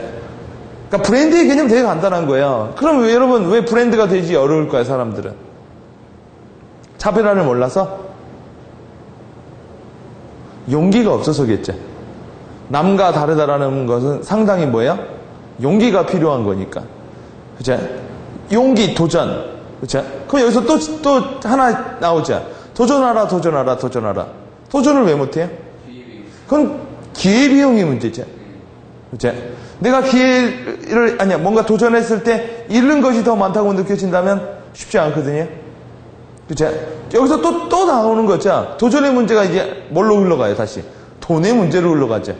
그죠? 그래서 자고로 뭐예요? 도전을 많이 하는 사람은 돈이 아예 많거나, 돈이 아예 없거나, 그죠? 이런 경우로 간다라는 거예요. 수많은 사람들이 1인 기업이 되려고 하지만, 수많은 사람들이 1인 기업이 되려고 하지만, 왜 1인 기업이 안 되느냐? 일단 다른 게 없어. 여러분 아마 VOD를 듣거나 지금 강의를 들으시는 분 중에 와, 트렌드? 과연 이게 될까? 그쵸? 여러분, 과연 이게 될까라는 질문을 잘 생각하셔야 돼요. 만약 이게 된다고 하면 그건 차별화가 아닐 테니까. 그쵸? 많은 사람들이 과연 이것이 될 거라고 했었을 때 누군가 그거 있죠? 과연 저쪽에 신대륙이 있을까? 이런 생각을 하던 사람들 중에 누군가는 신대륙이 있다라고 갔잖아요. 그렇죠? 여러분 언제나 먼저 한다라는 선점 효과라는 건 리스크를 끌어안고 가는 거예요. 근데 리스크를 끌어안고 가는 건 쉽지가 않은 문제고, 그러다 보니까 이런 분야에선 1인 기업가로 도전하는 게 상당히 유리하다라는 거예요. 자, 1인 기업, 트렌드 컨설턴트와 1인 수많은 경영 컨설턴트 있죠. 마케팅 컨설턴트 있죠. 디자인 컨설턴트 있죠. 이미 있는 거는요, 누가 잘하죠? 원래 하던 애가 잘해요. 아니에요. 전 더 열심히 하면 더 잘할 수 있어요. 걘 노냐 이거죠. 걘 놀아요. 그렇죠? 여러분, 먼저 하는 애가, 우리는 언제나요, 먼저 한 사람들의 성과를 보고 부러워하지, 그 사람이 처음에 그걸 했을 때 느꼈던 두려움과 그거에 대해선 고려를 하지 않아요. 그쵸? 여러분이 컨설턴트가 된다, 트렌드 쪽으로 뭐가 된다, 단지 여러분 트렌드 강의를 6주 들었다고 트렌드 컨설턴트가 되지는 않아요. 그쵸? 근데 저는 트렌드에 대해서 알고 있는 분야에 대해서 알려드렸어요. 문제는 뭐예요? 이걸 얼마나 반복해서 내가 익숙하느냐의 문제죠. 전문가와 일반인의 차이는 지식의 양이 아니라 뭐예요? 즉각성이라는 거예요. 그렇죠? 그래서 여러분이 트렌드 컨설팅, 트렌드 리딩에 대해서 어떤 사람은 무한한 두려움을 보고 어떤 사람은 무한한 가능성을 보겠죠. 근데 두 개 다 뭐예요? 그렇죠? 둘 다 틀린 것도 아니고 맞은 것도 아니에요. 근데 불확실성을 본다고 하면 결국 안 하는 쪽으로 갈 테고, 확실하다, 나는 될 것 같다라는 사람은 하겠죠. 근데 미래는요, 운명론으로 보기보단 트렌드라는 것도요, 사람들에게 시그널을 주고 시나리오를 줘서 운명을 개척하라고 말을 하는 거지. 피터 드러커가 이런 말을 했죠. 미래를 보는 가장 확실한 방법이 뭐예요? 피터 드러커의 말에 의해서 미래를 보는 가장 확실한 방법은 내가 스스로 만들어버리는 거예요. 정해져 있다라고 생각하는 게 아니라. 그죠? 자, 그래서 여러분이 결국 정보 컨설턴트나 트렌드 정보 처리 기획자, 다른 말로 상상하고요, 에디팅하고요, 그 다음 뭐예요? 취재가고요, 직접 만나보고요. 여러분, 그래서 트렌드 이 컨설턴트를 상장인 데스크에서 막 통계만 보는 사람으로 생각을 하면 안 돼요. 상당히 뭐예요? 액티브한 사람들이고 상당히 필드 중심적 사람이에요. 자기가 보지 못하면 뭐예요? 말할 수 없다라는 개념이죠. 자, 그래서 여러분 트렌드 리더와 컨설턴트가 되면 여러분의 수익 모델이 뭘로 잡힐 수 있느냐? 아마 감이 있을 거예요. 첫째, 트렌드 리포팅이라는 게 나와요. 그죠? 트렌드 리포팅, 위클리, 먼슬리. 그죠? 여러분이 막 하다 보면 내 상상과 내가 쓰는 게 다 뭐예요? 그게 지식이요? 지식을 하게 되면 뭐예요? 지식으로 돈을 벌 수 있다는 거죠. 그죠? 자, 두 번째, 트렌드 컨설팅이라는 게 나오죠. 처음에 여러분이 트렌드를 공부할 때 제일 먼저 공부해야 될 게 이거예요. 시그널을 정말 잘 볼 줄 알아야 돼. 그죠? 그러니까 여러분이 한 6개월 정도 하면서 내가 이렇게 유추한 시그널이 정말 이렇게 되는 비중치가 높아져야 돼. 그러다 보면 나름대로 뭐 하겠어요? 가설을 세운단 말이야. 나름대로 이런 가설 연습은 이렇게 하셔도 돼요. 한 2년 전으로 네이버 뉴스 검색에서 돌아가. 2006년으로 해. 미래는 갈 수가 없으니까. 과거로 돌아가서 뭐예요? 과거에서 이건 이렇게 될 거야 라고 과거의 시그널을 찾아봐. 연습하는 거죠. 그리고 2008년 타임머신을 타고요, 현재로 돌아와요. 그리고 여러분이 맞힌 시그널이 정말 몇 번이나 맞았는지를 한번 보시고, 맞았다면 여러분이 이렇게 흘러갈 것이라는 여러분의 가설이 어느 정도 적중했는가를 계속 연습을 해보는 거예요. 오케이? 물론 여러분, 오늘로 해서 미래로 가면은 참 좋겠지만, 그게 안 되니까 뭐예요? 오늘이 미래고, 과거가 오늘의 개념으로 가는 거죠. 그쵸? 아마 이 서비스는 자동 서비스로 가야 돼요. 그러니까 한마디로 말해서 뭐예요? 이렇게 시스템을 구축을 해야죠. 만들어 놓고 계속 하는 거. 그러니까 여러분 어떻게 보면 컨설팅이라는 게 상당히 생산성이 되게 떨어지는 모델이에요. 왜요? 한 번에 하나밖에 안 되잖아. 그렇죠? 지식이라는 놈은요, 원래 이 돈을 벌려면 생산성이 폭발을 해야 돼요. 생산성을 폭발시키려면 어떻게 해야 되냐면 일과 웍과 성과 사이에 뭐가 있어야 돼요? 시스템이라는 게 있어야 돼. 옛날에 사람들은 자기가 떡을 짓기 위해서 자기 육체 노동을 해서 뭐예요? 떡을 만들었지만 시스템을 만들었죠. 어떻게 해요? 그냥 물레방아를 돌려버렸단 말이야. 그렇죠? 그렇게 뭔가 계속 돌 수 있는 시스템을 만드는 게 일단, 여러분 시스템을 생각하시려면 뭐 이런 거 생각하시면 되죠. 저기 울산 현대자동차 가보세요. 사람들은 시스템을 관리하고 점검하는 거지, 시스템이 뭐예요? 계속 자동차를 만들고 있죠. 그죠? 근데 여러분 그 전에 인간이 하는 건 뭐예요? 상상. 그죠? 기기가 만들고요.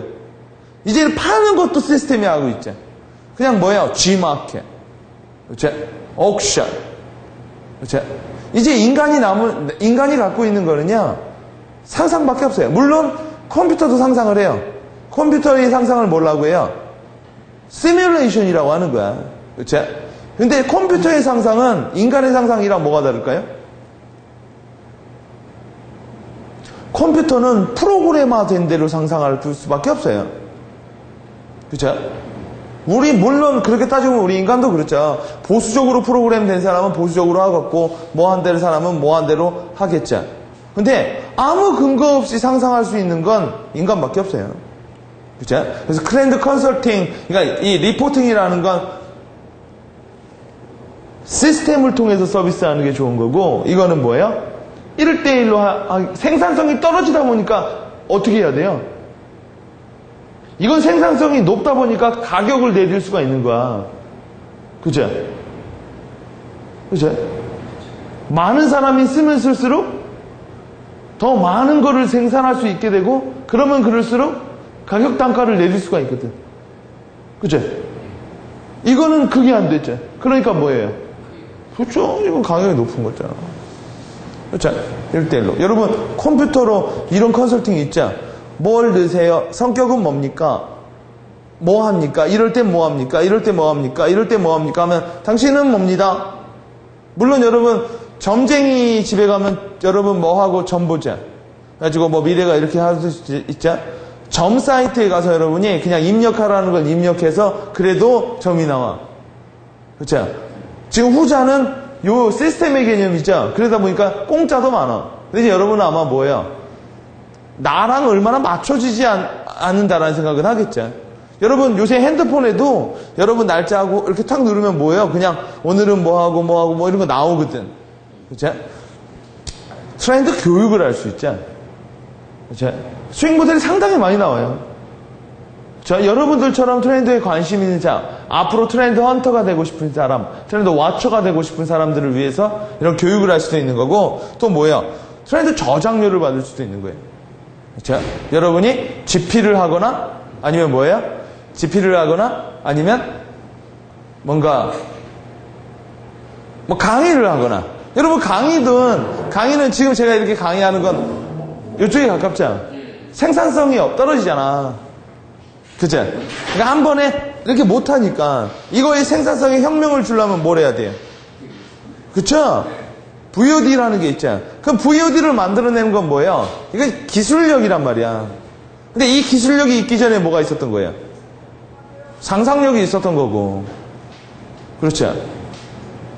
그래서 옛날 사람들은 여러분 카메라 같은 거 보고 영혼을 뺏어간다라고 생각을 하고 뭐 이런 여러 가지 얘기를 했었잖아요. 벌써 여러분 수익 모델이 4개나 나오죠. 이게 뭐냐면 지하수의 법칙이라고 아세요? 그렇죠? 뚫고 들어가다 보면 뭐예요? 결국 지하수를 만나다 보면 그렇죠? 여러 개를 할 수 있다라는 개념이 있죠. 여러분이 여기다가 이렇게 생각해 보세요. 트렌드라고만 보지 마. 트렌드는 아주 거대한 뭐예요? 큰 지식 기반이야. 여기다가 디자인을 디자인 트렌드가 되는 거고, 사회를 하면 사회 트렌드가 되는 거고, 영성을 하면 영성 트렌드가 되고, 그럼 영성 트렌드 교육이 되고, 뭐가 되는 거잖아. 왜, 저는 이 기획 쪽 일을 하면서, 뭐, 기획이 또 다른 이름이 트렌드예요. 자, 참 재미있는 일이 뭘 것 같아요? 여러분, 이미 답이 있는 일을 가지고 한다는 건 참 뭐하지만, 답이 없는 일을 한다는 것 자체는 참 재밌는 거예요. 그죠? 제가 최근에 트렌드 관련 서적을 읽었는데, 2015 Next Society 2015년. 자, 여러분, 2015년 될 때까지 평가할 수 없다? 그렇잖아요. 2015년 얘기라고 했잖아. 그렇죠? 그렇잖아요. 그렇죠? 그러면 지금 그 책이 2006년도가 나온 것 같으니까 4년에다가 거의 9년 동안은 답이 없네. 그렇죠? 재밌는 일이에요. 아주 재밌는 일. 익사이팅 아니에요. 여러분 또 한번 생각해 보세요. 여러분이 트렌드 전문가가 되고 트렌드에 대해서 어느 정도 알게 되면 또 뭘 할 수 있을까요? 가능성은 여러분 되게 무한대요. 그렇죠? 중요한 건 누군가 하느냐, 누군가는 안 하느냐의 문제겠죠. 그렇죠? 자, 마지막 어드바이스가 나오네요. 오케이? 오늘은 여러분 실습한 거 제가 이제 오프라인에서, 온라인에서는 안 하겠지만 오프라인에서 체크해 드리고 뭐 하는 거를 위한 시간이죠. 마지막 어드바이스는 되게 간단해요. 뭐 이 정도로 해서 끝낼게요. 오케이? 여러분, 뭐가 보이세요? 여기서 모호함을 보면 안 돼요. 그렇죠? 언제나 사람들은 미래에 대해서, 여러분 과거에 대해서는 이게 없어요. 여러분 지금 뭐 노무현 대통령 뭐 이러겠지만, 과거는 재평가라고 말을 하고 재해석이라고 말을 하는 거야. 그렇죠? 옛날의 사람들은 누구라고 하겠지만 뭐예요? 역사가 다시 재평가라고 재해석을 하는 거겠죠. 자, 여러분, 많은 사람들은, 여러분, 어떤 제품을 팔려면요, 일단 뭘 팔아야 돼요? 여러분이 우산을 팔려면 뭘 팔아야 돼요? 비 오는 날을 팔아야 돼요. 비 오는 날이 와야만 우산이 팔리거든요. 자, 화장품을 팔려면요, 화장품을 파는 게 아니라 뭘 팔아야 돼요? 일단 안티에이징 피부를 팔려면 일단 노화를 팔아야 돼. 그쵸? 일단 많은 사람들은요, 실제적으로 물건을 판다고 생각하지만 물건을 파는 게 아니라 솔루션을 파고 있는 거예요. 솔루션을 팔려면 일단은 뭐가 있어야 돼요? 문제가 있어야 돼요. 그쵸? 내가 자동차를 바꾸는 이유는 지금 자동차가 망가졌기 때문이야. 혹은 자동차가 없기 때문이고요. 그죠? 여러분, 실제적으로 자동차를 사면은요, 아우, 지하철 타고 다니는 거 너무 힘들고, 그렇죠? 뭐하고 힘들어서 자동차를 샀지만 자동차를 사는 순간 우리는 더 큰 문제를 갖게 돼. 그렇죠? 이제는 뭐예요? 사람을 칠 수도 있고요. 그렇죠? 이제는 뭐예요? 예전에는 기름값 올라고 뭐 휘발유값 얼마인지도 몰랐지만 지금은 뭐예요? 그것도 있고 이제는 보험료도 내야 되죠. 이제 주말 되면 와이프가 놀러도 가지. 왜? 차가 있어서. 그렇죠? 옛날에는 그냥 지하철 되는 데만 돌아다녔지만 지금은 이제 뭐예요? 그러면 밖에 나가면 뭐예요? 그래, 놀러 나갔어. 와이프가 하도 문제를 줘서 그 문제를 해결하기 위해서 나갔죠. 나가다 보면 꽉꽉 차가 막혔죠. 그렇죠? 그러다 보면 뭐예요? 차 막히는 거 너무 지루해. 문제를 갖게 됐죠. 그 문제를 해결하기 위해서 DMB를 사겠죠. 그렇죠? DMB를 사다 보면 거기서 광고를 계속 때리죠. 그렇죠? 그래, 맞아. 이럴 땐 이렇게 하면 되겠어. 계속 뭐예요? 욕구를 알게 되고 그 문제를 풀게 되고 이런 거예요. 여러분이 미래에 대해서 어떤 마인드가 있는지는 몰라도 사람들은 언제나 궁금해해요. 그렇죠? 궁금한 거를 여러분 궁금하면 못 참는단 말이야. 그게 맞든 뭐하든 뭐야? 어떤 결론을 내고 싶어 하는 거죠. 여러분이 트렌드를 보는 궁극적인 목적을 잘 이해하셔야 돼요. 여러분이 만약 트렌드를 딱 리딩하는데 정말 10번에서 10번 다 맞추면 여러분은 하늘나라에 가요. 여러분은 이미 신이 된 거야. 그렇죠? 그렇죠? 그러면 트렌드를 우리가 때론 기획해내고 때론 유추해보고 때론 우리가 미래를 엿보는 이유는 뭐예요? 현재 우리가 사는 경영자들이나 이런 사람들에게 뭐예요? 어떤 위험의 시그널, 그렇죠? 혹은 가능의 시그널을 줌으로써 뭐예요? 오늘을 변화시켜서 내일을 만들어가라는 하나의 그런 프로포즈 같은 말들 있죠. 그렇죠? 그래서 여러분이 트렌드에 대해서 트렌드 시그널이 뭐고 트렌드를 조사하는 게 뭐고 저번 시간에 했죠. 트렌드 조사가 아니라 또 모니터링 한다라는 개념. 그죠? 트렌드 와처, 트렌드 헌터, 트렌드 리더, 그 다음에 트렌드 컨설팅까지 여러분이 쭉 한번 리뷰를 해보셔서 여러분이 제일 중요한 건 트렌드를 리딩하고 하는 건 은근히 쉬워요. 여러분이 트렌드 관련 서적을 많이 읽어봤자 그 어떤 책도요, 뚜렷한 답을 준 책은 없어요. 제가 트렌드 관련 국내 서적은 거의 다 읽어봤는데 특별하게 없어. 다들 뭐야? 이런 건 있어. 트렌드 뭐뭐뭐 해가지고 메가 트렌드 책은 있어. 뭐 라이징 트렌드 뭐 떠오르는 거 사라지는 있지만 그건 너무나 뭐예요? 보편적이야. 왜 보편적이에요? 다수를 커버하다 보니까. 그렇죠? 그래서 가장 중요한 건 이 트렌드 컨설턴트나 리더의 입장에선 뭐예요? 나의 트렌드의 시그널을 통해서 누군가를 변화시키는 거고 더 나아가서 많은 사람들이 자기 미래를 스스로 내다볼 수 있는 능력을 갖고 있고 자기가 스스로 만들어 나가는 게 아마 트렌드의 가장 중요한 목표일 거예요. 여러분이 5년 뒤에 내가 뭘 해야 되고 어떻게 될 거라고 하면 분명히 오늘 행동의 변화를 할 거예요. 그렇죠? 근데 여러분이 단 내일의 생각도 못 하다 보면 뭐예요? 그렇죠? 오늘 내가 뭐를 해야 될지 못하게 되고 그 순간 뭐가 된다고 했죠? 그 순간 우리는 멍 때린다고 했죠. 그렇죠? 그래서 여러분이 멍 때리지 마시고 계속 미래를 설계해 나가기 바랍니다. 자, 오늘 강의는 여기서 마치도록 하겠습니다.